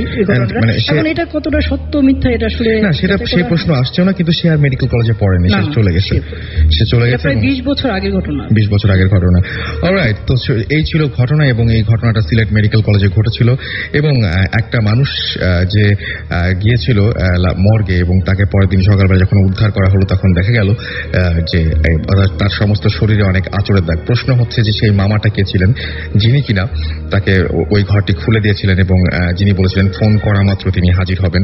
এবং সবচাইতে বড় কথা যে একটা ঘরের মধ্যে তিনি এবং একটা ডেড বডি, সেই ডেড বডির আমরা যদি মানে সায়েন্স বিশ্বাস করি, তাহলে আমরা সায়েন্স অনুযায়ী একটা ডেড বডির পক্ষে সম্ভব না তাকে আঁচড় দেওয়ার। তাহলে ওই ঘরের মধ্যে কি ঘটেছিল, এবং কেন সবচেয়ে রহস্যজনক ব্যাপারটা যে কেন তিনি পরের দিনও মুখ খুললেন না এবং কোনো কিছু না বলে মেডিকেলের পড়াশোনা ছেড়ে দিয়ে, একজন স্টুডেন্ট যখন মেডিকেলে ভর্তি হন অনেক কষ্ট করে ভর্তি হন, কিন্তু তিনি সেটা ছেড়ে দিয়ে এরকম একটা জায়গা থেকে সরে এসছেন একদম চিরদিনের জন্য। সো অবশ্যই কোনো ঘটনা সেখানে থাকতেই পারে। আমি দেখতে পাচ্ছি যে আমাকে আরো অনেকে এসএমএস করেছেন আমাকে উমিরজা, এছাড়াও এসএমএস করেছেন নীরব চট্টগ্রাম থেকে, জীবন আমাদের এসএমএস করেছেন প্রতাপ কাটি থেকে, আচ্ছা আমাদের আসিফ ময়মনসিং থেকে এসএমএস করেছেন, তিনি ভূত এফএম অনেক ভালোবাসেন সেটা জানিয়েছেন। রাজন এসএমএস করেছেন আমাদেরকে খুলনা থেকে, এবং তিনি বলছেন আমার এসএমএসটা পড়বা না নু, আমি পড়ে ফেললাম। আনলাকি ভূত আমাকে এসএমএস করেছেন সৈয়দপুর থেকে, যে 2011 সালে আমার একটি মেসেজও পড়া হয়নি, এবার তো পড়া হলো আপনার মেসেজ। অর্ণব 007 আমাদের এসএমএস করেছেন ফ্রম পটুয়াখালী, চরম লাগছে, থ্যাংক ইউ সো মাচ আমাদের সঙ্গে থাকার জন্য। রনি চট্টগ্রাম থেকে আবারও এসএমএস পাঠিয়েছেন, থ্যাংকস জানিয়েছেন আমাদেরকে এসএমএস পড়ার জন্য। এছাড়াও আমি দেখতে পাচ্ছি যে আমাকে এসএমএস করেছেন লোপা MM কলেজ যশোর থেকে, এবং তিনি এবং তার বয়ফ্রেন্ড রুহান তারা ভূত এফএম শুনছেন এটা জানিয়েছেন। আফরিনা আমাদের এসএমএস করেছেন হালি শহর থেকে। এছাড়াও আমাদেরকে এসএমএস করেছেন দেখতে পাচ্ছি জিয়া ঢাকা ক্যান্টনমেন্ট থেকে, খুব ভালো লাগছে সেটা জানিয়েছেন। রাফি হাতিরপুল থেকে এসএমএস করেছেন যে ভাইয়া আমি বর্ণা সবাই মিলে তোমাকে শুনছি। শুভ স্টুডেন্ট কেয়ার হাই স্কুল থেকে এসএমএস করেছেন। এছাড়াও আমাদের এসএমএস করেছেন মিজান SSC ভূত। সনি আমাদের এসএমএস করেছেন সাতক্ষীরা থেকে। এছাড়াও শুভ বরিশাল থেকে এসএমএস করেছেন। যারা এসএমএস পাঠাতে চান তাদেরকে এসএমএস পাঠানোর নিয়মটি বলে দেই, মোবাইলের মেসেজ অপশনে গিয়ে টাইপ করুন SHOUT শাউট স্পেস আপনার নাম স্পেস আপনার মেসেজ, পাঠিয়ে দিন 9840 নাম্বারে। ছোট্ট একটা ব্রেকের পরে আমরা আবারও ফিরে আসছি। স্টে টিউনড টু রেডিও ফুর্তি অ্যান্ড ডোন্ট স্টপ দ্য ফুর্তি।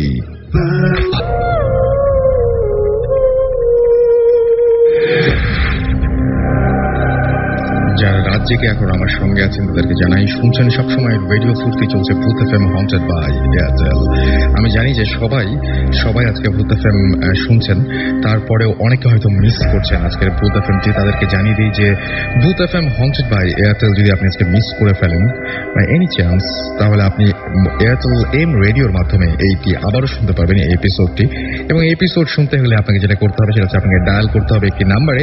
আপনার এয়ারটেল নাম্বার থেকে ডায়াল করুন 4040, সিলেক্ট করুন চ্যানেল 22 এবং দেখবেন যে আপনাকে বিভিন্ন এপিসোডের অপশন দেওয়া হবে। তার মধ্যে থেকে আপনি যেটা শুনতে চান বা যেটা মিস করেছেন সেটা চাইলেই শুনতে পারবেন। And now listeners can get the Booth FM tune as they are called tunes, my tunes from Airtel. Booth FM tune code is 92125. You can activate it by sending a SMS.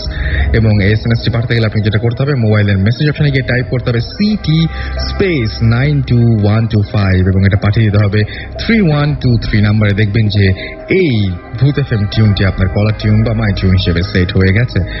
আর আমি আবারও সময় নষ্ট না করে ঘটনায় চলে যাব, এবং আমাদের সঙ্গে রয়েছেন ঢাকা মেডিকেল কলেজের আরও একজন, আপনার নাম যিনি হচ্ছেন হুমায়ুন। আপনি আপনার যে ঘটনাটা বলবেন সেটাও কি ঢাকা মেডিকেলেরই? আচ্ছা শুনি। লিসনার্স, আমি হুমায়ুন ঢাকা মেডিকেল কলেজ থেকে। আমি প্রথমেই রেডিও ফুর্তিকে স্পেশাল থ্যাঙ্কস দিচ্ছি এই জন্য যে আমাদের মধ্যে মাঝে মধ্যে এমন কিছু অনুভূতি সৃষ্টি হয় যেগুলো কারোর কাছে শেয়ার না করলে অনেক খারাপ লাগে। তো রেডিও ফুর্তি ভূত এফএমের মাধ্যমে আমাদের কাছে এমন একটা প্ল্যাটফর্ম তৈরি করে দিয়েছেন, এর জন্য রেডিও ফুর্তিকে আমি স্পেশাল থ্যাঙ্কস জানাচ্ছি। আমি আমার ঘটনা শুরু করার আগে আমি একটা কথা বলতে চাই। আমার ফ্রেন্ড রিমু, ও ভীষণ অসুস্থ, প্লিজ সবাই ওর জন্য একটু দোয়া করুন, আর আপনাদের সবার দোয়ায় ও হয়তো ভালো হয়ে যেতেও পারে। ওকে, আমি যে ঘটনাটা এবার শেয়ার করব সেটা অনেকেই পরিচিত, কিন্তু আমার ঘটনাটা একটু অন্যরকম, সেজন্য আমি শেয়ার করতে চাইছি। আমি ছোটবেলা থেকেই প্যারানর্মাল অ্যাক্টিভিটিগুলোর প্রতি আগ্রহী ছিলাম, তো এই জন্য কেন আগ্রহী ছিলাম, আমার জীবনে অনেক ঘটছে এবং আমার পরিবারের সাথে অনেক প্যারানরমাল ঘটনা ঘটছে, যেগুলো হয়তো বা একটা এপিসোডে শেয়ার করা সম্ভব নয়। যাই হোক, আমি এই জন্য অনেক প্যারানরমাল বিষয়ে অনেক পড়াশোনাও করছি। যাই হোক, সেগুলো বিষয়ে যাচ্ছি না। আমার যে ঘটনা আমি সেটা শেয়ার করছি। আমার ঘটনা হচ্ছে, আমাদের টার্ম পরীক্ষা হয়, সেকেন্ড টার্ম পরীক্ষা আমি যখন দিচ্ছিলাম, তখন আমাদের সেকেন্ড টার্ম শেষ হয় ঈদের 2 দিন আগে। ঈদ হয়েছিল 7ই নভেম্বর, আমাদের পরীক্ষা শেষ হয়ে যায় 5ই নভেম্বর। তো আমরা সেকেন্ড টার্ম শেষের পথে, তো আমাদের 5 তারিখে পরীক্ষা, শেষ পরীক্ষা ছিল। তো ভাইয়ারা, যারা সিনিয়র ভাইয়ারা ছিলেন, তারা সবাই চলে গেছে মোটামুটি ঈদের আগে। ঢাকা শহর পুরো বলা চলে ফাঁকা। তো এবং বক্সিবাজার এলাকাটায় আবাসিক এলাকা খুব কম, ওখানে লোকজন খুব কম বসবাস করে। দেখা যায় যে ওখানে হল বেশি, বুয়েট, ঢাকা ভার্সিটি, মেডিকেল, তো সব স্টুডেন্ট মোটামুটি চলে গেছে। ওই এলাকাটা একেবারে একটা নির্জন পরিবেশ, মাঝে মাঝে 2-1টা গাড়ি শাসা করে চলে যায়, এইটুকুই, আর কিছু না। তো আমরা আমাদের ফার্স্ট ইয়ারের প্রায় 35-40 জন ছিলাম একটা হলে, এত বড় হল, একটা হলে ছিলাম। আসলে পুরাটা, এতগুলো মানুষ থাকার পর সবাই চলে গেছে, পুরাটা খাখা করছিল। এরকম অবস্থায় আমরা রাতের বেলা পুরো ভয়ানক অবস্থা। তো আমরা পরীক্ষা শেষ করে, 2টার দিকে পরীক্ষা শেষ করে রুমে এসে একটা লম্বা ঘুম দিয়েছিলাম, যেহেতু পরীক্ষা শেষ হয়েছে, ঘুম দেওয়া স্বাভাবিক। এক ঘুমে আমরা প্রায় মাগরিবের নামাজের পর ঘুম থেকে উঠছি। ওঠার পর আমরা আবার চাটা খেলাম, ঘুরলাম, অনেক ঘুরে টুরে গল্প গুজব করলাম, তারপর ল্যাপটপে মুভি টুভি দেখলাম। তারপর রাত 2টার দিকে আমি আমার ফ্রেন্ডদেরকে বললাম, দোস্ত, প্লানচেট নামে একটা জিনিস আছে, এটা দিয়ে নাকি আত্মাকে হাজির করানো যায়। ওরা সবাই হেসে উড়িয়ে দিয়েছিল, কারণ যারা সায়েন্সে পড়ে তারা এগুলো কখনোই বিশ্বাস করে না। তো যাই হোক, আমি বললাম আচ্ছা আমরা করে দেখি, জাস্ট ফান। সো ওরা সবাই রাজি হয়ে গেল মজা করার জন্য। তারপর আমি বললাম, এগুলো করার জন্য মোমবাতি জ্বালানো লাগে, আগরবাতি জ্বালানো লাগে, উপযুক্ত একটা ভুতুড়ে পরিবেশ সৃষ্টি করা লাগে। তো আমরা, ঠিক আছে, আপনি বলেন। আমরা পুরো পরিবেশ সৃষ্টি করার জন্য বাইরে থেকে আমরা এই সরঞ্জামগুলো কিনে নিয়ে আসছি। নিয়ে আসার পর একটা পরিবেশ সৃষ্টি করি। দুঃখের বিষয়ে আমরা একটা মোমবাতির বেশি পাইনি, ওখানে সব দোকান প্রায় বন্ধ ছিল। তো তারপর আমরা পরিবেশ সৃষ্টি করে আমি আবার বই পড়ছিলাম যে এরকম একটা ল অফ কলিং সোল, এরকম একটা আছে যে আত্মাকে নাকি ডাকতে হয় এইভাবে, যে if some soul passing by please come. আচ্ছা, বলেন আপনি। তারপরে প্লিজ কাম, এরকম ডাকতে হয় নাকি? তো এরকম ডাকতে হয়। এটা হয়তো বা আপনারা যারা রেডিও আমার শুনেন, ওখানে হয়তো বলা হয়েছিল। তো আপনি বলেন। হ্যাঁ, তারপরে আপনি মূল ঘটনাটা আসেন। যে আমরা ওই রকম গোল হয়ে সবাই বসে এরকম করতেছিলাম, বাতি দাদি সব নিভিয়ে দিয়ে আমরা এরকম শুরু করি, if some soul passing by please come, just মজা করার জন্য এরকম করতেছিলাম। তো কিছুক্ষণ পর হঠাৎ করে রুমের পরিবেশটা আমাদের কাছে অন্যরকম মনে হয়ে গেছে। আমার কাছে মনে হচ্ছে যে রুমটা হঠাৎ করে গরম হয়ে গেছে, মানে অন্যরকম একটা পরিবেশ আমাদের কাছে, মানে অ্যাবনর্মাল কিছু মনে হচ্ছিল। তো তখন হঠাৎ করে আমার এক ফ্রেন্ড অসুস্থ হয়ে যায়। ও হঠাৎ করে মনে হচ্ছে যে ও অ্যাবনর্মাল হয়ে গেছে, ও পড়ে যায়। তারপর আমরা লাইট জ্বালানোর চেষ্টা করি, হঠাৎ করে লাইট ওপেন করতে দেখি যে লাইট জ্বলছে না। ঢাকা মেডিকেল হোস্টেল বা বুয়েটের হোস্টেলে লাইট জ্বলে না, এটা অস্বাভাবিক একটা ব্যাপার। তো আমরা তখন মানে সবাই মোটামুটি ভয় পেয়ে যায়, কি হলো। তারপর ওকে সেদিন জাগানোর চেষ্টা করলাম, সে জেগে ওঠেনি। তারপর পরদিন সকালে ও যখন জেগে উঠলো, ও বলছে আমি এখানে থাকবো না, আমি বাসায় চলে যাবো। ও তাড়াতাড়ি বাসায় চলে গেছে। বাসা থেকে আসার পর ও ওই ব্লক এবং রুম চেঞ্জ করছে, বি ব্লক রুম চেঞ্জ করছে, যে এখানে অন্যরকম কিছু আছে। ঘটনা যদি এখানেই শেষ হইতো তাহলে হইতো, ঘটনা হয়ে গেছে অন্যরকম। এখানে আমরা পরে জানতে পারি যে এখানে এইটা একটা গ্রেভইয়ার্ডের উপর আমাদের বি ব্লকটা পড়েছিল। ওখানে ওনাকে দেখতে পাইছিল যে একটা সাদা কাপড় গায়ে দেওয়া লোক ওর দিকে আসতেছে এবং একটা ভয়ঙ্কর দৃষ্টিতে ওর দিকে দেখতেছিল, যে অবিশ্বাস্য একটা দৃষ্টি, যে অনেক ভয়ানক দৃষ্টিটা। তারপর ও সবার আগে, আবার ঈদের পর সবার আগে চলে আসে ঢাকা মেডিকেলে। আসার পর ব্লক চেঞ্জ করে এবং আমরাও চেঞ্জ করি। তারপর ওখানে আমরা শুনতে পাইছিলাম যে পরে ওখানে একটা সুইসাইডের ঘটনা ঘটছিল। আচ্ছা, ওকে। সো এই জন্য হয়তো কোনো মানে অদ্ভুত বা অস্বাভাবিক ঘটনা ঘটেছিল। আপনি আপনার একটা ঘটনা বলবেন নিশ্চয়ই, যে আচ্ছা জি বলেন। শুধু তাই না, আমাদের একটা ফ্রেন্ড ওই ব্লকে ছিল। তো ও অসুস্থ হয়ে গেছে মানে কিছুদিন আগে। তো বিভিন্ন কিছু দেখে মানে ধারণা করা হয়েছে যে ওকে জিনে ধরছে, কিন্তু আসলে মানে ওর যে কন্ডিশন সেটা পুরোপুরি অ্যাবনর্মাল কন্ডিশন ছিল ওই মুহূর্তে। তো ও বি ব্লকে থাকতো। তারপর আমরা ধারণা করছি যে হুমায়ুনের এই ঘটনার পর আমরা ধারণা করছি যে আসলে এই ঘটনার সাথে প্যারালাল কোনো ঘটনা হইতে পারে এটা। ওকে, আচ্ছা, আর একটা জিনিস সেটা হচ্ছে আপনার একটা ঘটনা ছিল, আর একটা ঘটনা আপনি বলতে চেয়েছিলেন, সেই ঘটনাটা আমরা তাহলে শুনে ফেলি একদম। এবং এটা তো ঢাকা মেডিকেলের না, এটা অন্য একটা জায়গায় ঘটেছিল। কোন জায়গায় ঘটেছিল ভাই এই ঘটনা? এটা ঘটছিল নওগাঁ জেলার মহাদেবপুরে। আমি ছোটবেলা থেকে ওখানে বড় হয়েছি, আমার জন্ম ওখানে। আচ্ছা। আব্বু আম্মু ওখানে চাকরি করে, সুতরাং আমার স্কুল কলেজ দুটাই মহাদেবপুরে। আচ্ছা। তো আমি যখন মানে মেডিকেলে ভর্তি হলাম, এখানে ভর্তি হওয়ার পরে তো সাধারণত ওই নভেম্বর ডিসেম্বর মাস আমাদের পুরোপুরি ফাঁকা। ওই সময় আমার যেসব ফ্রেন্ডরা ঢাকা ইউনিভার্সিটি, রাজশাহী ইউনিভার্সিটি, তারপর জাহাঙ্গীরনগর ইউনিভার্সিটিতে চান্স পাইছিল, তো ওদেরও ওই সময় ফাঁকা। তো সাধারণত ক্লাস শুরু হওয়ার কথা জানুয়ারিতে। তো এতদিন আমরা কিভাবে কাটাবো বুঝতেছিলাম না। আচ্ছা।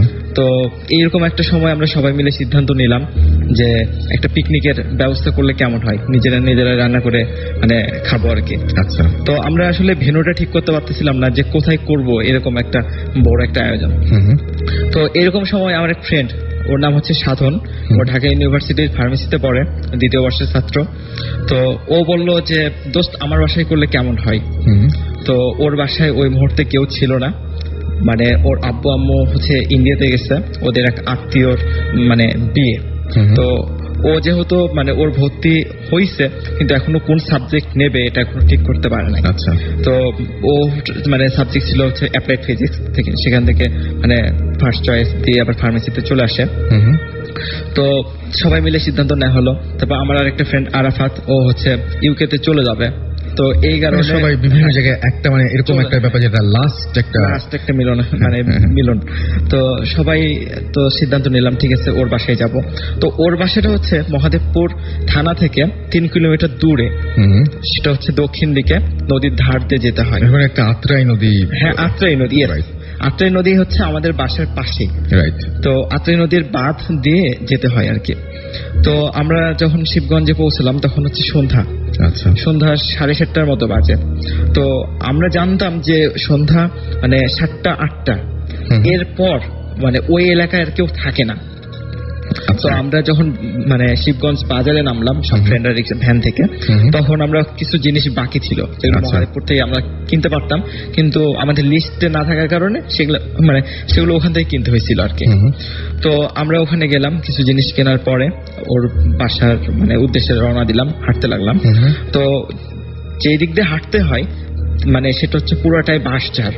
আচ্ছা। তো বাঁশঝাড়ের নিচ দিয়ে হাঁটতেছিলাম, ব্যাপক একটা মানে থমথমে পরিবেশ আর কি, যে বাঁশ একটার সাথে একটা বাড়ি খাচ্ছে, শস্য শব্দ হচ্ছে এরকম। তো যেতেই একটা জিনিস লক্ষ্য করলাম যে ওর বাড়িটা হচ্ছে বাঁধের পাশে। আচ্ছা। মাটির বিশাল দোতলা বাড়ি, মানে তার সামনে হচ্ছে পুকুর। আর ওদের বাড়ির কিছু দূরেই আমরা যখন দোতলায় উঠলাম তখন দেখতে পেলাম যে ওর বাড়ির পাশে একটা হচ্ছে মানে বিশাল পাইকরের গাছ, এবং তার নিচে একটা কালী মন্দির আছে। এবং কালী মন্দিরটা যেখানে আছে তার মানে অপোজিটেই একটা ছিল মানে পুরাতন ধ্বংসাবশেষ জমিদার বাড়ির। তো মহাদেবপুরের রাজা ওখানে কর আদায় করতেন আর কি। মহাদেবপুর আমাদের মানে জাহাঙ্গীরপুর কলেজ, আপনি যেটা থাকবেন হয়তো, জাহাঙ্গীরপুর কলেজটা মানে রাজবাড়ির উপর প্রতিষ্ঠিত হয়। ওকে, আমরা মূল ঘটনায় চলে আসি একদম। হ্যাঁ। তো আমরা যখন ওদের বাসায় গেলাম, তো ওদের বাসায় একজন কেয়ারটেকার, তো ওর নাম হচ্ছে মধু কাকা। সাধারণ যেহেতু মধু কাকা বলতেন, সেটা আমরা মধু কাকাই বলি। তো মধু কাকা আমাদেরকে বলছিলেন যে বাবা তোমরা এখানে আসছো, তোমরা যেন মানে এই বাড়ি থেকে বের হওয়ার পরে মানে এত রাতে আমাকে ছাড়া বের হবা না, বা সাধনকে নিয়ে যাবা। তো যথারীতি রান্না বান্না মানে ব্যবস্থা করা হলো, মধু কাকা আমাদের হেল্প করলেন। তা আমার ফ্রেন্ড রাজিন ও রান্না তুলে দিল আর কি, ও খুব ভালো পাকাইতে পারে। তো তারপর আমরা যখন খেতে বসবো তখন কিছু আশ্চর্য জিনিস লক্ষ্য করলাম। একটা হলো ওদের ওখানে অনেক বাদুড় দেখলাম। সাধারণত ওদের বাসায় কোনো বাদুড় ছিল না। ইভেন ওদের বাসায় একটা সাদা বিড়াল ছিল, কিন্তু আমরা দেখছি কালো বিড়াল, এবং বিড়ালটা কাঁদতেছিল। তো আমরা যথারীতি খাবার দাবার পরে মানে সবাই আড্ডায় বসে গেলাম সব ফ্রেন্ডরা। তো এরপর কি হলো যে বিপন নামে আমাদের একটা ফ্রেন্ড আছে, ওর মানে আদি বাসা হচ্ছে শিবগঞ্জে, মানে ওর কাকারা এখনো থাকে ওখানে। তো বিপন বলল যে দোস্ত আমাকে একটু কাকার বাসায় মানে রেখে, তো অনেকদিন দেখা হয় না। তো আমরা রাখতে গেছি। তো অত রাত্রে সাধারণত 12:30টার দিকে সবাই ঘুমিয়ে গেছে, কারণ 7-8টার পরেই ওই এলাকায় আর কেউ জেগে থাকে না, এরকম অবস্থা। তো আমরা অনেক নক করার পরও দরজাটা খুললো না কেউ। তখন বিপনকে নিয়ে আমরা আবার সাধনদের বাসায় চলে আসলাম। তো আসতেই ওই জমিদার বাড়ির যেখানে ধ্বংসাবশেষ, ওখানে একটা জিনিস লক্ষ্য করলাম, একটা বৃদ্ধ মহিলা ওখানে দাঁড়াই আছে। তো আমার আরেকটা ফ্রেন্ড রাজিন, ওর গায়ে হচ্ছে চাদর ছিল।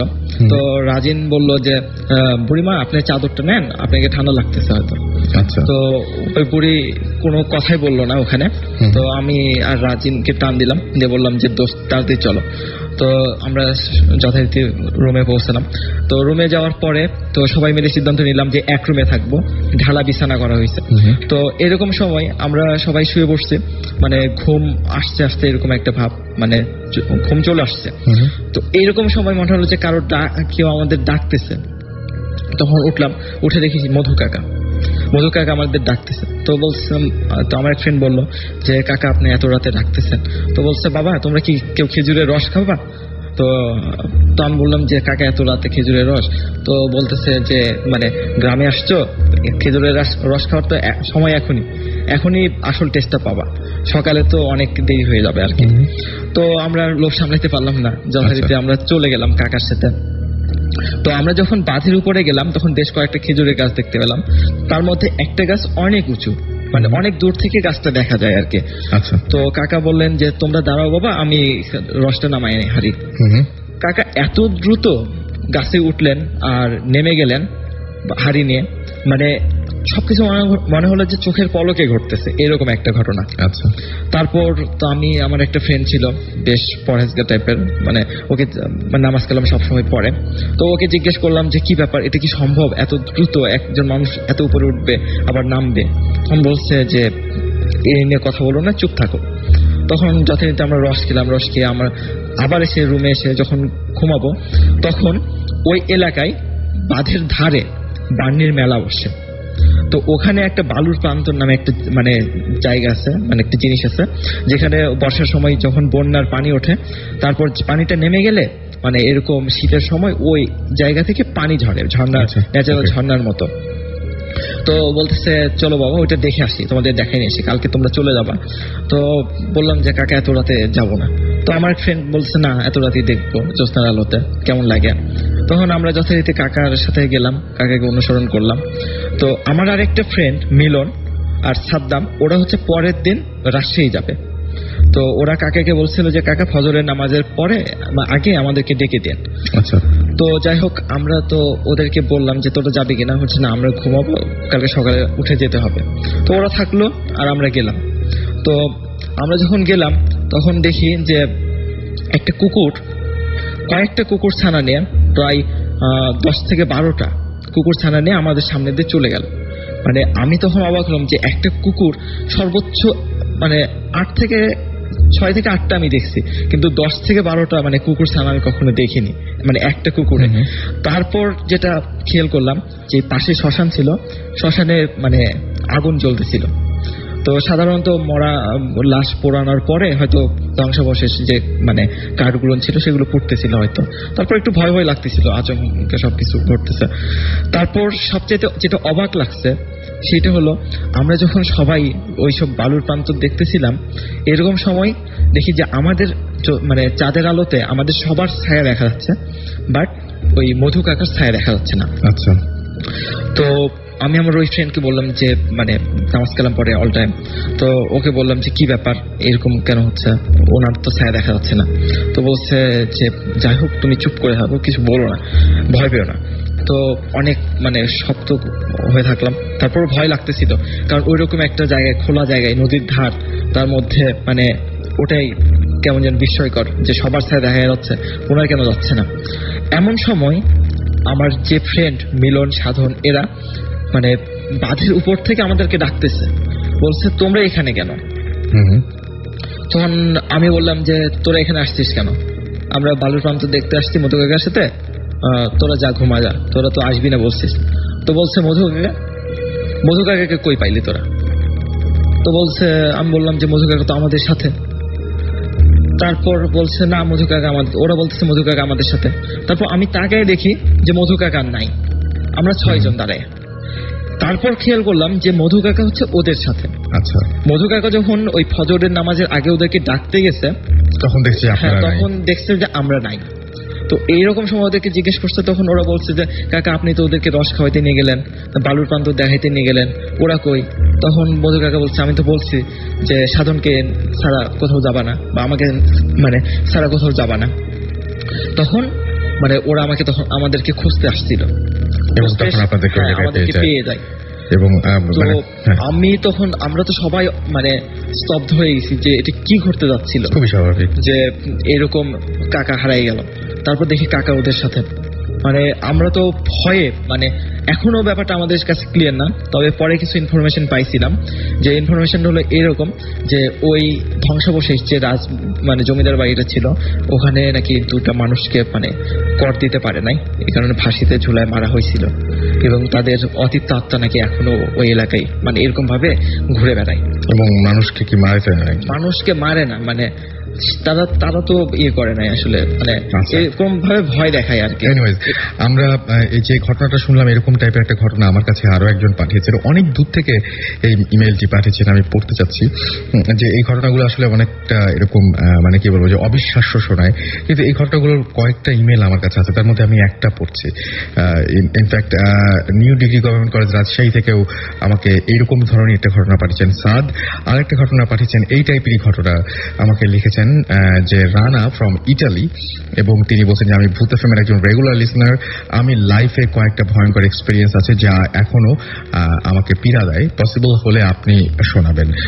এবং তারপরে তিনি রানা বলছেন যে আমি রানা ফ্রম ইটালি, ঘটনাটা বলার আগে একটা কথা বলতে ইচ্ছে করছে যে যাদের লাইফে এইসব অ্যাক্টিভিটিস হয়নি তারা অনেক ব্যাড টেনশন থেকে ফ্রি আছেন।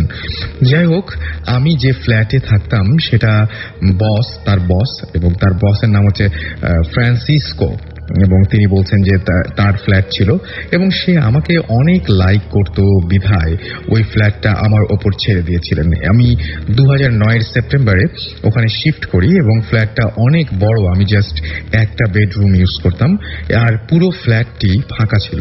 12 থেকে 15 দিন পর আমি একেবারে শেষের রুমগুলোতে গভীর রাতে প্রায় কাঠ ভাঙার শব্দ পেতাম, যা অনেক জোরালো, এবং আমি জাস্ট ইগনোর করতাম।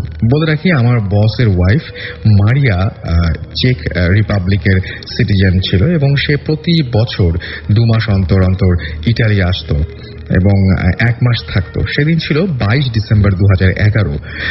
বড়দের এবং বরাবরের মতো মারিয়া আসলো এবং তখন ছিল সন্ধ্যা 7টা। আমি তাকে ওয়েলকাম জানালাম, বাট তার মধ্যে একটু পরিবর্তন দেখলাম। সেটা হলো যে এর আগে যখনই সে আসতো আমার সাথে অনেক কথা বলতো, জার্নি কেমন হলো সব জানাতো, যা কখনো মিস হতো না। বাট সেদিন সে কোনো কথা না বলে গেস্ট রুমে চলে গেল এবং দরজা বন্ধ করে দিল।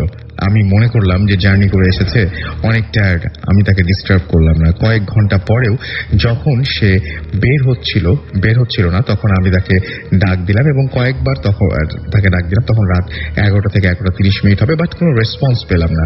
আমিও কিছু না বলে ঘুমোতে চলে গেলাম। সকাল 8টার দিকে আমার ঘুম ভেঙে গেল। আমি ফ্রেশ হয়ে মারিয়ার গেস্ট রুমে গেলাম এবং গিয়ে দেখি আমার বস একটা চেয়ারে বসে ঘুমাচ্ছে। আমি তাকে ডেকে বললাম যে মারিয়া কোথায়? সে বলল হয়তো আশেপাশে কোথাও আছে। আমি পুরো ফ্ল্যাট খুঁজে মারিয়াকে না পেয়ে বসকে জানালাম। সে বলল মেবি মর্নিং ওয়াকে বের হয়েছে। আমিও মনে করলাম যে হতে পারে। ঘটনাটা ঘটলো ঠিক সকাল 9টার দিকে। বাসার TNT নাম্বারে একটা কল আসলো মারিয়ার বাড়ি থেকে এবং মারিয়ার মেয়ে ওপাশ থেকে কিছু বলতে গিয়ে কান্না করে ফেললো এবং আমি জিজ্ঞেস করলাম যে কি হয়েছে। যা শুনলাম সেটা শুনে আমি ভয়ে মাটিতে পড়ে গেলাম এবং আমার বস আমাকে বলল যে কি হয়েছে। আমি লাইন পাস করলাম এবং তাকেও কাঁদতে কাঁদতে বলল যে মারিয়া গতকাল রাতে হার্ট অ্যাটাক করে মারা গেছে এবং সকাল 8টায় তার মৃতদেহ ঘর থেকে বের করে আনা হয়েছে।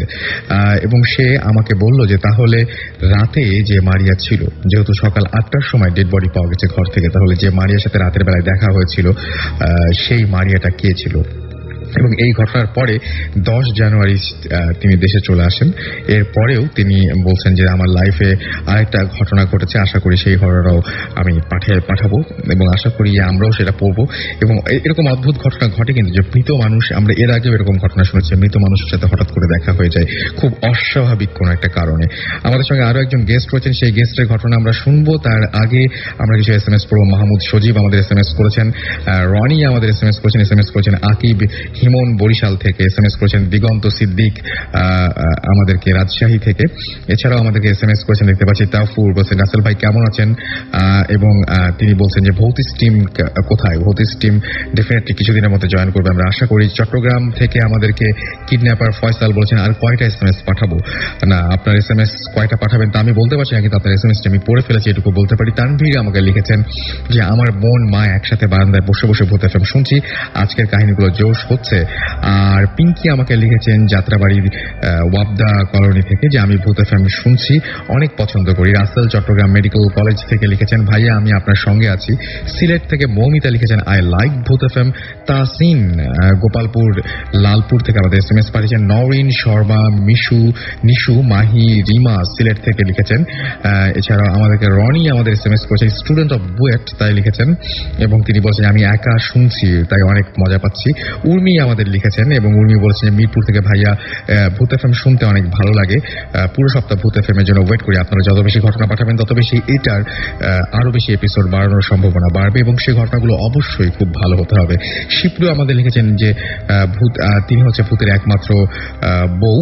আচ্ছা, আমাদেরকে তিথি বিথি জয় মুক্তা SMS করেছেন খুলনা থেকে। ইমরান ঢাকা থেকে SMS করেছেন। আমি আপনার কাছে চলে আসি এবং আপনার নামটা একটু বলবেন প্লিজ। হ্যালো লিসনার্স, আমি আকিব, আমি ঢাকা ইউনিভার্সিটিতে পড়ছি। ওকে, আপনার ঘটনায় চলে আসি একদম সরাসরি, যেহেতু সময় খুব কম আমরা সরাসরি ঘটনায় চলে যাব। প্রথমে থ্যাংক ইউ রাসেল ভাইকে যে আমাকে এখানে আনার জন্য। আর রাসেল ভাই, আমি তখন খুব ছোট ছিলাম, আমার বাবার ফ্রেন্ড একটা নতুন বাসা ভাড়া নেয়, এটা ছিল রামপুরাতে। আচ্ছা, ওইখানে একটা বাসার পাশে ছিল আপনার একটা ঝিলটার মধ্যে নর্দমা, ওটার মধ্যে ময়লা ফেলতে ফেলতে ভরে ফেলছে। আচ্ছা, আর বিল্ডিংটাও ছিল ঝিলের উপর, তারা 4 তলা ভাড়া নেয়। আঙ্কেল অবশ্য ওই বাড়িটার সম্বন্ধে কিছু জানতো না, সে ভাড়া কম দেখে ওই বাড়িটা উঠে পড়ছে। আঙ্কেল জব করতো, তাই সপ্তাহে তাকে 4 দিন বাইরে থাকতে হতো। আচ্ছা, সো একদিন হঠাৎ করে তার ছেলে দেখে যে জানলা দিয়ে মানে একটা বিশাল ভয়ঙ্কর একটা মেয়ে আকৃতি, তার পা হচ্ছে নিচে আর তার মাথা হচ্ছে 6 তলার উপরে, তাকে ডাকছে। এবং সেই কথাগুলো দেখে তার মাকে জানায়, কিন্তু তার মা বিশ্বাস করতে চায় না, বলছে যে ছেলে হয়তোবা ভুল দেখছে, বাচ্চা মানুষ, তার কথা তো বিশ্বাস করা যায় না। সো আন্টি বিশ্বাস না করে সে একদিন হঠাৎ করে দেখে যে তার ঘরে কে জানি নক করছে। নক করার পর সে দরজা খুলে দেখে যে কেউই না। ঠিক সেই সময় একটা জোরে চিৎকার, বিকট একটা আওয়াজে। সো আন্টি ভয় পেয়ে দরজাটা লাগিয়ে দেয়। ঠিক সেই মুহূর্তেই তার টয়লেট থেকে এমন একটি বাজে গন্ধ বের হচ্ছে যেটা মানে সহ্য করার মতো না। সো আন্টি এত পানি ঢাললো কিন্তু কিছুতেই মানে গন্ধটা দূর হচ্ছে না। তারপর ঠিক এমনিতেই গন্ধটা মানে চলে গেছে। আচ্ছা, তখন ছিল কারেক্ট 12টা। আন্টি খেয়াল করে দেখছে একদিন। তারপর আন্টি এই ভয়ে আন্টি একদিন আমাকে মাকে ফোন করে বলে সবকিছু জানায় যে ভাবি এই হয়েছে। সো মা সাথে সাথে আমাকে নিয়ে আন্টির বাসায় চলে গিয়ে সো আমরা সেদিন আন্টির বাসায় থাকি।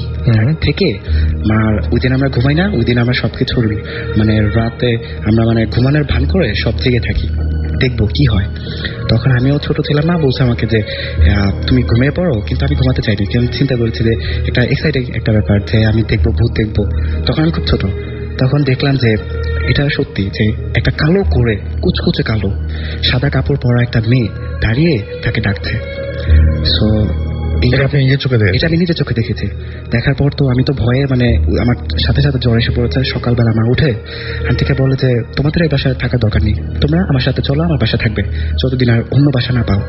পরে আন্টি রাজি হলো। এই মুহূর্তে আঙ্কেল চলে আসছে। আঙ্কেল চলে এসে আঙ্কেল বললো যে আঙ্কেলকে আন্টি সব খুলে বললো, মাও বলছে।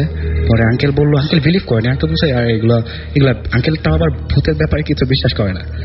সো আঙ্কেল তারপর বললো কিছু হবে না, আমি আমার ইয়াতে থাকি। পরে আমরা চলে আসলাম আমাদের বাসায়। পরে আন্টি একদিন দেখলো হঠাৎ করে মানে ঘুমের মধ্যে, যে ঘুম থেকে উঠে দেখে কি যে তার ছেলেটা মানে জানলা দিয়ে কে জানি টেনে বাইরে এক পা বের করে নিয়ে গেছে। এটা দেখে আন্টি ভয় পেয়ে গেছে। তখন আঙ্কেল ছিল না বাসায়। আন্টি এটা দেখে ভয় পেয়ে বাচ্চাটাকে মানে ধরে বুকে জড়িয়ে বেহুশ হয়ে গেছে। সো এই কথা আঙ্কেলকে জানায়। সো আঙ্কেল আবার তাড়াতাড়ি করে বাসায় চলে আসে। চলে আসার পর ওই দিন আঙ্কেল আর বাইরে যায় না, কিন্তু এই মুহূর্তে রাতের বেলা আন্টি তারপর আবার এই হুজুর ডাকে, মানে যাকে ওঝা, মানে যে ভূত ঝাড়ায়। সো ওঝা এসে সো বাচ্চাটাকে একটা তাবিজ দিয়েছে, যে বলছে এটা সাথে রাখতে, তাহলে আর এরকম আর কিছু হবে না। আন্টি মানে বাচ্চাটার ডান হাতে বেঁধে দিয়েছিল, কিন্তু হঠাৎ একদিন মানে বাচ্চা খেলতে খেলতে তাবিজটা ফেলে দিয়েছে বা পড়ে গেছে, এরকম হবে একটা। তারপর আন্টি ওই দিন রাতে আঙ্কেলের ফোন আসছে, আঙ্কেল আবার বাইরে চলে গেছে। যাওয়ার পর তারপরে আন্টি দেখলো, তারপর ওই দিন এই তাবিজটা পড়ে যাওয়ার কারণে ওই বাচ্চাটাকে ওই যেই মানে এটাকে মানে মেয়েটা কালো কুচকুচে মেয়েটা বাচ্চাকে টেনে মানে জানলা দিয়ে ছিঁড়ে বের করে ফেলেছে রক্তাক্ত অবস্থায়। মানে এটা তো দেখে নাই, মানে দেখা গেল যে বাচ্চাটাকে টেনে বের করার চেষ্টা করা হচ্ছে, সেটা দেখা গেছে। এটা কি আন্টি দেখেনি, মানে এটা আমরা জাস্ট ইমাজিন করেছে যে বাচ্চাটা ছিঁড়া ছিল অর্ধেক, মানে বাচ্চাটার অর্ধেক ছিল মাটিতে আর অর্ধেক ছিল বিছানার উপরে রক্তাক্ত অবস্থায়। এটা কোনো মানুষের পক্ষে আসলে মানুষের পক্ষে অস্বাভাবিক ব্যাপার। আর কি করে সম্ভব হবে? দরজার মানে ভিতরে তো কেউ ছিল না, দরজা লাগানো ছিল একদম। দেন তারপর হয়েছে কি, এটা দেখে আন্টি আবার একটা অবিশ্বাস্য একটা ব্যাপার, যে আন্টি সাথে সাথে মানে টয়লেটে আন্টি মানে যখন এই লাশটা উদ্ধার করা হয় তখন আন্টির লাশটা পাওয়া গেছে টয়লেটের মধ্যে, টয়লেটের বাইরে থেকে দরজা বন্ধ করা ছিল এবং আন্টি ভিতরে মানে উল্টো হয়ে কমেটের মধ্যে মাথাটা দেওয়া ছিল তার। সে এভাবে তাকে মানে মৃত্যুবরণ করেছে। পরে পোস্টমর্টম করে ধরা পড়ে যে তার হার্ট অ্যাটাক করেছিল আর এবং তার ঘাড়ের নখটা ছিঁড়ে গেছে। আর বাচ্চাটার ওই অর্ধেক, তো ওইটা যখন আমরা শুনি তখন সাথে সাথে যাই যে বাচ্চাটার কাহিনীটা দেখে মানে এরকম ভয় পেয়েছে আমি ওই গত মানে এক সপ্তাহ আমি ঠিক মতো খেতে পারিনি, মানে এত ভয় পেয়েছিলাম।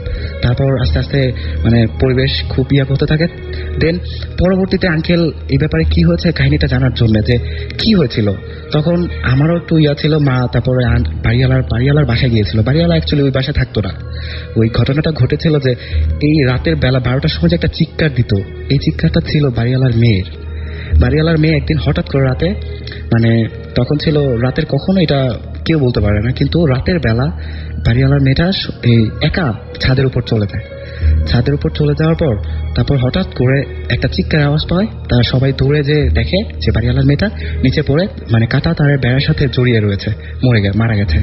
দেন এটা দেখে তো সবাই তারপরে ওই 4 তলায় আর কেউ থাকে না, বাড়িওয়ালারা করেছে ওই বাসা থেকে চলে গেছে। তারপর থেকে ওই 4 তলা যারা থাকে তাদের সাথে এরকম একটা ঘটনা ঘটে। এর মধ্যে আমার আন্টি ছিল, আপনার আন্টি আজকে বেঁচে নেই। এছাড়া আরেকটা ঘটনা ঘটেছিল ওই বাচ্চাটা আমরা এখন আর শুনতে পাচ্ছি না। আমরা একটা ছোট ব্রেকে যাব এবং ব্রেকের পরে আবারও ফিরে আসবো। আর যারা SMS পাঠাচ্ছেন তারা এয়ারটেল নাম্বার থেকে বা অন্য যে কোনো নাম্বার থেকে SMS করে আমাদেরকে লিখে ফেলুন SHOUT শাউট স্পেস আপনার নাম স্পেস আপনার মেসেজ পাঠিয়ে দিন 9840 নাম্বারে। আমরা একটু পরে ফিরে আসছি। স্টে টিউনড টু রেডিও ফুর্তি এন্ড ডোন্ট স্টপ দ্য ফুর্তি।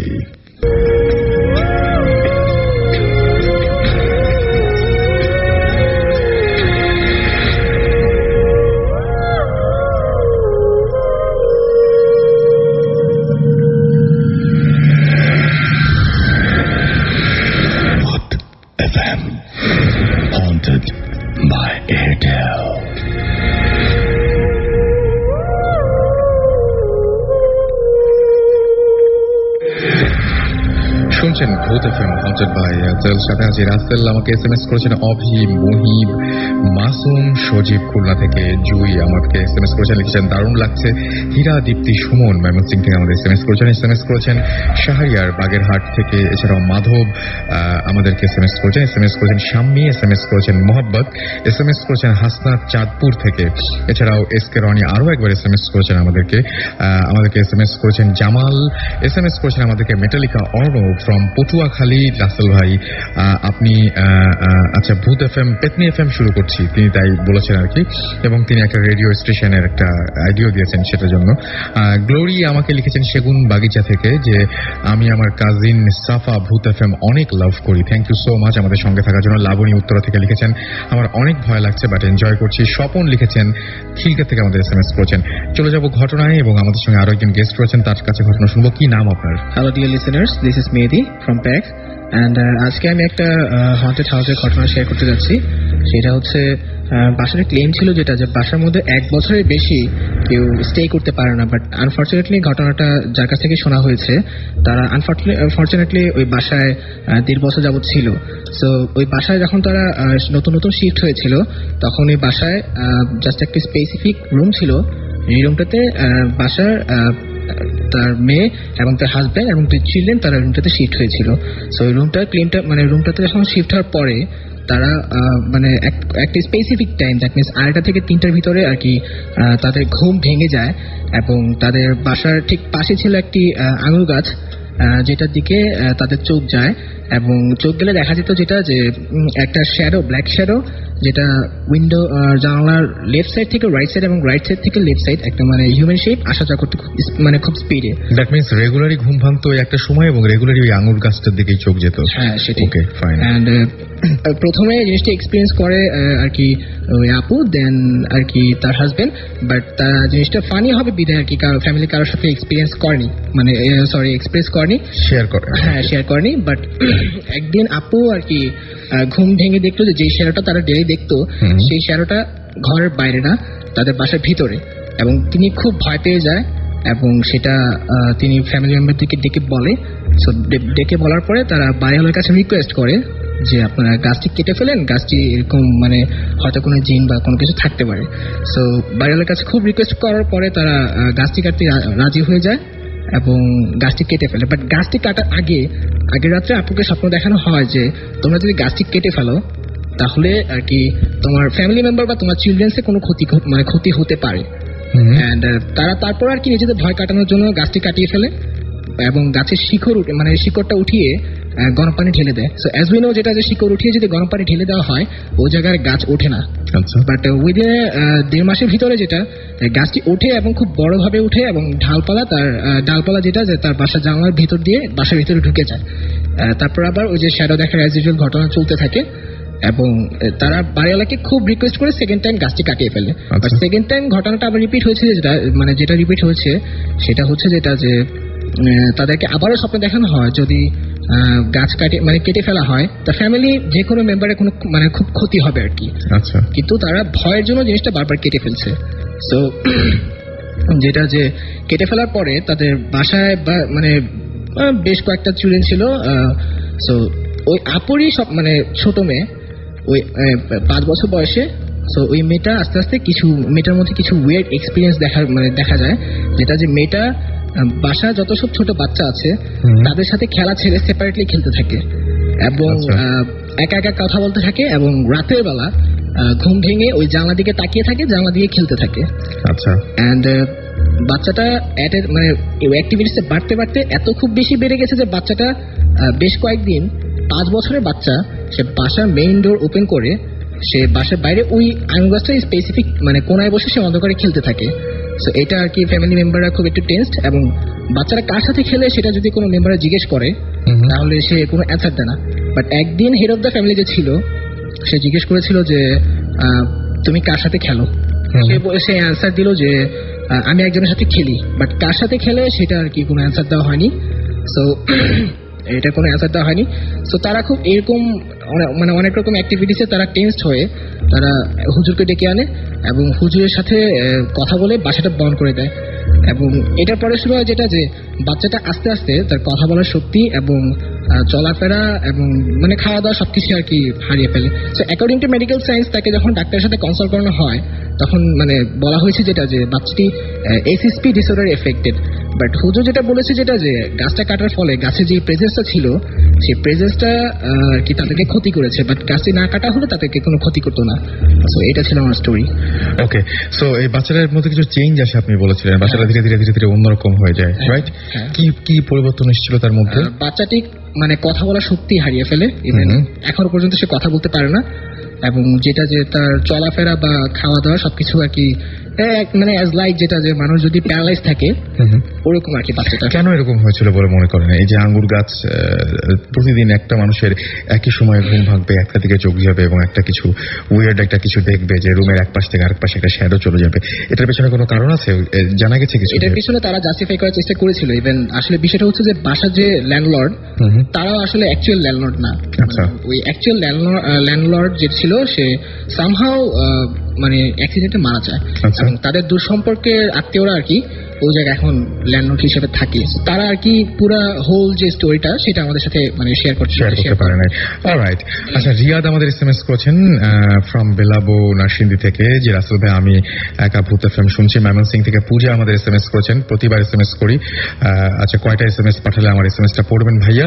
আমি আপনার এই নাম্বার থেকে মাত্র একটি এসএমএস পেয়েছি এবং আমি দেখতে পাচ্ছি আপনি একটি এসএমএসই পাঠিয়েছেন, আমি নিশ্চিত। আমাকে ত্রিপর্ণা এসএমএস করেছেন, ত্রিপর্ণা সবুজ চট্টগ্রাম থেকে, যে আমরা হাজব্যান্ড ওয়াইফ একসাথে ভূত এফএম এনজয় করছি। আমাদেরকে পল্লব এসএমএস করেছেন, এছাড়াও এসএমএস করেছেন আমাদেরকে অভি ফ্রম বাড্ডা, আমাদেরকে এসএমএস করেছেন শারমিন, এসএমএস করেছেন আমাদেরকে শাকিজ মামুন, এসএমএস করেছেন নীরব চট্টগ্রাম থেকে, ওয়ালি আমাদের সিলেট থেকে এসএমএস করেছেন, এসএমএস করেছেন আমাদেরকে দেখতে পাচ্ছি বাসার মিরপুর 12 থেকে, এছাড়া আমাদের এসএমএস করেছেন মিম এবং আমাদের এসএমএস করেছেন আশিক সহ আরো অনেকে। আমাদের সাথে আরো একজন গেস্ট রয়েছেন। আপনি তার আগে বলি যে আপনি যদি কখনো রাতের বেলায় এই মুহূর্তে তো ঘুমাচ্ছেন, হঠাৎ করে যদি আপনি আবিষ্কার করেন আপনার মতো কাউকে এবং আপনি যদি এই মুহূর্তে আপনার মতন ঠিক আপনার মতন দেখতেই কাউকে আপনি আবিষ্কার করেন, অথবা এই মুহূর্তে আপনি হয়তো বাথরুমে যাওয়া প্রয়োজন, আপনি বাথরুমে গিয়ে ঠিক আপনার মতোই কাউকে আবিষ্কার করেন, তাহলে কেমন লাগবে আমি জানি না। তবে আমাদের সাথে যিনি বসে আছেন তার জীবনে এই ঘটনাটি রয়েছে, তিনি ছোট্ট করে সেই ঘটনাটি বলছেন আপনাদের সবাইকে। আচ্ছা, কি হয় আপনার বলেন তো? আমি শহীদুল্লাহ কায়সার, আমি লালবাগ থেকে এসেছি। প্রথমে আমি রেডিও 40 এবং এয়ারটেলকে ধন্যবাদ জানাচ্ছি আমাকে এখানে এসে স্টোরি আমার শেয়ার করার জন্য। আমার সাথে স্টোরিতে আছে আমার ফ্রেন্ড শাওন এবং তাইফ। এখন আমার ঘটনা বলছি। আমার বাসাটা হচ্ছে লালবাগের এমন জায়গা যেখান থেকে ঢাকা মেডিকেল খুবই কাছে এবং সেখানে প্রায় প্যারানর্মাল ঘটনা ঘটে যায়। আর আমার বাসার সামনে পিছনে প্রায় প্রত্যেকটা জায়গায় মানে সুসাইডের কেস আছে। যেমন দেখা যায় যে অধিকাংশই হচ্ছে যে তারা ফাঁসি দিয়ে মারা যায়। আর আমার বাসা যে ঘটনাটা প্রায় ঘটে, দেখা যায় রাত্রে দরজায় নক করা হয় বা জানালায় নক করা হয়। তো কিছুদিন আগে জানুয়ারির 5 তারিখে আমার মার সাথে প্রথম ঘটনাটা ঘটে। আমার মা, আমি আপনার সাথে আপনার ঘটনাটা শুনতে চাইছি, যে আপনি যে আপনার মতো কাউকে দেখেন সেই ঘটনাটা বলেন। আমি রাত্রে, সেটা হচ্ছে জানুয়ারির 10 তারিখে আমি রাত্রে ঘুমিয়েছিলাম। তো আমি প্রথমে ফিল করি যে আমি একজনের নিঃশ্বাস আমার নাকের উপর ফিল করতে থাকি এবং আমার ঘুম ভেঙে যায়। তখন বাজে রাত 4টা কি 4:30। প্রথমে আমি ঘুমিয়েছিলাম, পরে আমি যখন ঘুম থেকে উঠি তখন দেখি যে আমার চেহারার একেবারে আমার পাশে শুয়ে আছে এবং তার চেহারা আমার চেহারা খুবই মিল রয়েছে এবং তার চোখ দুটো সাদা। তাই ভাবছি হয়তোবা আমি মিররে আমার প্রতিবিম্ব দেখতে পাচ্ছি, বাট আমি যখন একেবারে খেয়াল করে দেখি যে না, সেটা আমি মিররে আমাকে দেখতে পাচ্ছি না। ওই ঘরে কি আপনার মিরর ছিল? হ্যাঁ, মিরর ছিল। আচ্ছা, বাট মিরর ছিল আমার অন্য সাইডে। আচ্ছা, বাট আমি যে পাশে ছিলাম সেই পাশে কোনো মিরর ছিল না, সেখানে দেওয়াল ছিল। দেয়াল আমি দেখতে পাই যে আমার সাথে একজন শুয়ে আছে, আমারই একেবারে হুবহু আমার চেহারার। তখন আমি আমার নিজের গায়ে হাত দিয়ে আমার গালে আমার চেহারায় হাত দিয়ে দেখতে পাই যে না, এটা তো আমার প্রতিবিম্ব নয় এবং সে আমার দিকে তাকে স্মাইল করতেছে এবং খুবই ভয়ঙ্কর হাসি। তখন আমি সেকেন্ড টাইম আর তার দিকে তাকানোর সাহস করি নাই।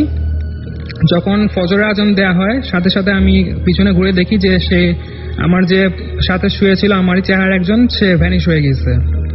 এটা ছিল আমার ফার্স্ট ঘটনা। আচ্ছা, তো এই ঘটনাটাই আপনার বেসিক্যালি হয়েছিল যে আপনি আপনার নিজের মতো একজনকে দেখেছেন এবং আপনি পুরোপুরি ফিল করতে পেরেছেন যে রক্ত মাংসের একজন মানুষের মনে হচ্ছে। আমি আমার নাকে ফিল করি পেয়েছেন তার মানে, এবং এটা ভয় মানে কি বলবো, যেটা ভুল হওয়ার কোনো কারণ নেই এবং এটা, এবং আপনি স্বপ্নও দেখছিলেন না, that's for sure. Okay, fine. আর আমি সূরা পড়ে তারপর ঘুমাই দেন, আমার কোনো প্রবলেম হয় নাই। আচ্ছা, এরকম ঘটনা আপনাদের বাড়িতে মানে অহরহই ঘটে? হ্যাঁ, আমার মার সাথে 2-3 বার ঘটছে। আমার মা ফিল করছে যে তার সাথে কেউ শুয়ে আছে এবং তার নাকেও মানে নিঃশ্বাস ফিল করছে। কখনো বা হাই তুলে বা দেখা যায় দরজা নক করা হয়। এবং আপনাদের, এবং আপনি যেটা বললেন যে আপনাদের ওই এলাকায় এরকম সুইসাইড কেস অহরহই ঘটে। অলরাইট, আজকে হাতে আসলে সময় নেই, নাহলে আরো অনেক কিছু শোনা যেত। আমাদের শো শেষ করতে হবে। আমি তার আগে ছোট্ট করে কিছু SMS পড়ে ফেলতে চাই। কাজী অমিত আমাদের লিখেছেন, অর্ণব আমাদেরকে আবারও SMS করেছেন আমাদেরকে, এবং তিনি লিখেছেন যে হ্যাপি নাইটমেয়ার। তৃষা আমাদের SMS করেছেন আমাদেরকে, MD নাসির উদ্দিন এছাড়াও আমাদের SMS করেছেন দেখতে পাচ্ছি এখানে, আজাদ এছাড়াও SMS করেছেন আমাদেরকে, রাব্বি ত্রিশাল থেকে। আর আজকে যারা SMS পাঠালেন তারা অনেকে আছেন যে অনেক করে SMS পাঠিয়েছেন, তাদের সবাইকে অনেক ধন্যবাদ। যারা একটি হলেও SMS পাঠিয়েছেন তাদেরকে সবাইকে ধন্যবাদ। যারা একটিও SMS পাঠাননি কিন্তু আমাদের সঙ্গে ছিলেন তাদেরকেও অসংখ্য ধন্যবাদ, কারণ আপনারা ভূত FM এর সাথে থাকেন বলেই ভূত FM এরকম জমজমাট হয়ে ওঠে। এবং আপনারা যেরকম গল্প পাঠাবেন, যেরকম ঘটনা আপনারা আমাদেরকে জানাবেন, ভূত FM সেই রকম ঘটনায় আপনাদের সামনে নিয়ে এসে হাজির করতে পারবে। সুতরাং আপনাদের জীবনের শ্রেষ্ঠ ঘটনাগুলো আমাদের কাছে পাঠিয়ে দিন, এবং এমন কোনো ঘটনা অবশ্যই নয় যে ঘটনাগুলো আপনার নিজেরই বিশ্বাস হয় না, বা যে ঘটনা আমার মানে অনেকে আমাকে বলেন যে ভাইয়া কিভাবে বুঝবো যে এটা ভালো ঘটনা।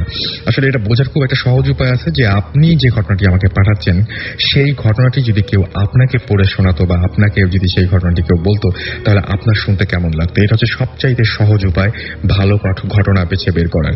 সুতরাং আমাদেরকে আপনাদের শ্রেষ্ঠ ঘটনাগুলো পাঠিয়ে দিন, এবং সেই ঘটনা পাঠাতে যে অ্যাড্রেসটি আপনাদের লিখে নিতে হবে সেটি হচ্ছে bhutfm@radiofurti.fm। আমি স্পেলিংটি বলে দিচ্ছি, BHOOTFM@radiofurti.fm, RADIOFOORTI.FM, এবং এখানে নাম, ঠিকানা, ফোন নাম্বার সহ আপনার ঘটনাটি পাঠাতে হবে, এবং জানিয়ে দিতে হবে যে আপনি স্টুডিওতে এসে ঘটনাটি শেয়ার করতে চান নাকি আপনি চান যে আপনার ঘটনাটি আমরা পড়ে শোনাই। এনিওয়েজ, আজকে শো কেমন লাগলো সেটাও আমাদের SMS এখন আর সময় নেই, সুতরাং ইমেল করে জানাতে পারেন আজকে শো কেমন লাগলো, কিভাবে কি চান আপনারা ভূত এফএমে, কি হলে ভালো লাগে। আসলে ইট ডিপেন্ডস অন ইউ। আপনারা যখন ঘটনা পাঠাবেন আপনাদের ঘটনা যেমন হবে ভূত এফএম তেমন হবে। আসলে যাই হোক, কথা হবে আবারও আগামী শুক্রবার। সেই পর্যন্ত সবাই ভালো থাকবেন, সুস্থ থাকবেন, সুন্দর থাকবেন, মোস্ট ইম্পর্টেন্টলি ফুর্তিতে থাকবেন, এবং অবশ্যই সুস্থ থেকে মানে বাকি রাতটা সুন্দরভাবে পার করবেন। এবং যে ভয়ের ঘটনাগুলো আপনারা শুনেছেন সেই ঘটনাগুলো অবশ্যই বারবার করে মনে করার চেষ্টা করবেন না। অবশ্য মনে করলেও কোনো আপত্তি নেই, তাহলে আগামী সপ্তাহে হয়তো আমরা আরো ভালো, আরো ভয়াবহ কোনো ঘটনা পাবো। আজকের মতো এখানে শেষ করছি, এবং সবাই ভালো থাকুন, সুস্থ থাকুন, সুন্দর থাকুন। আরো একবার বলছি, মোস্ট ইম্পর্টেন্টলি ফুর্তিতে থাকুন।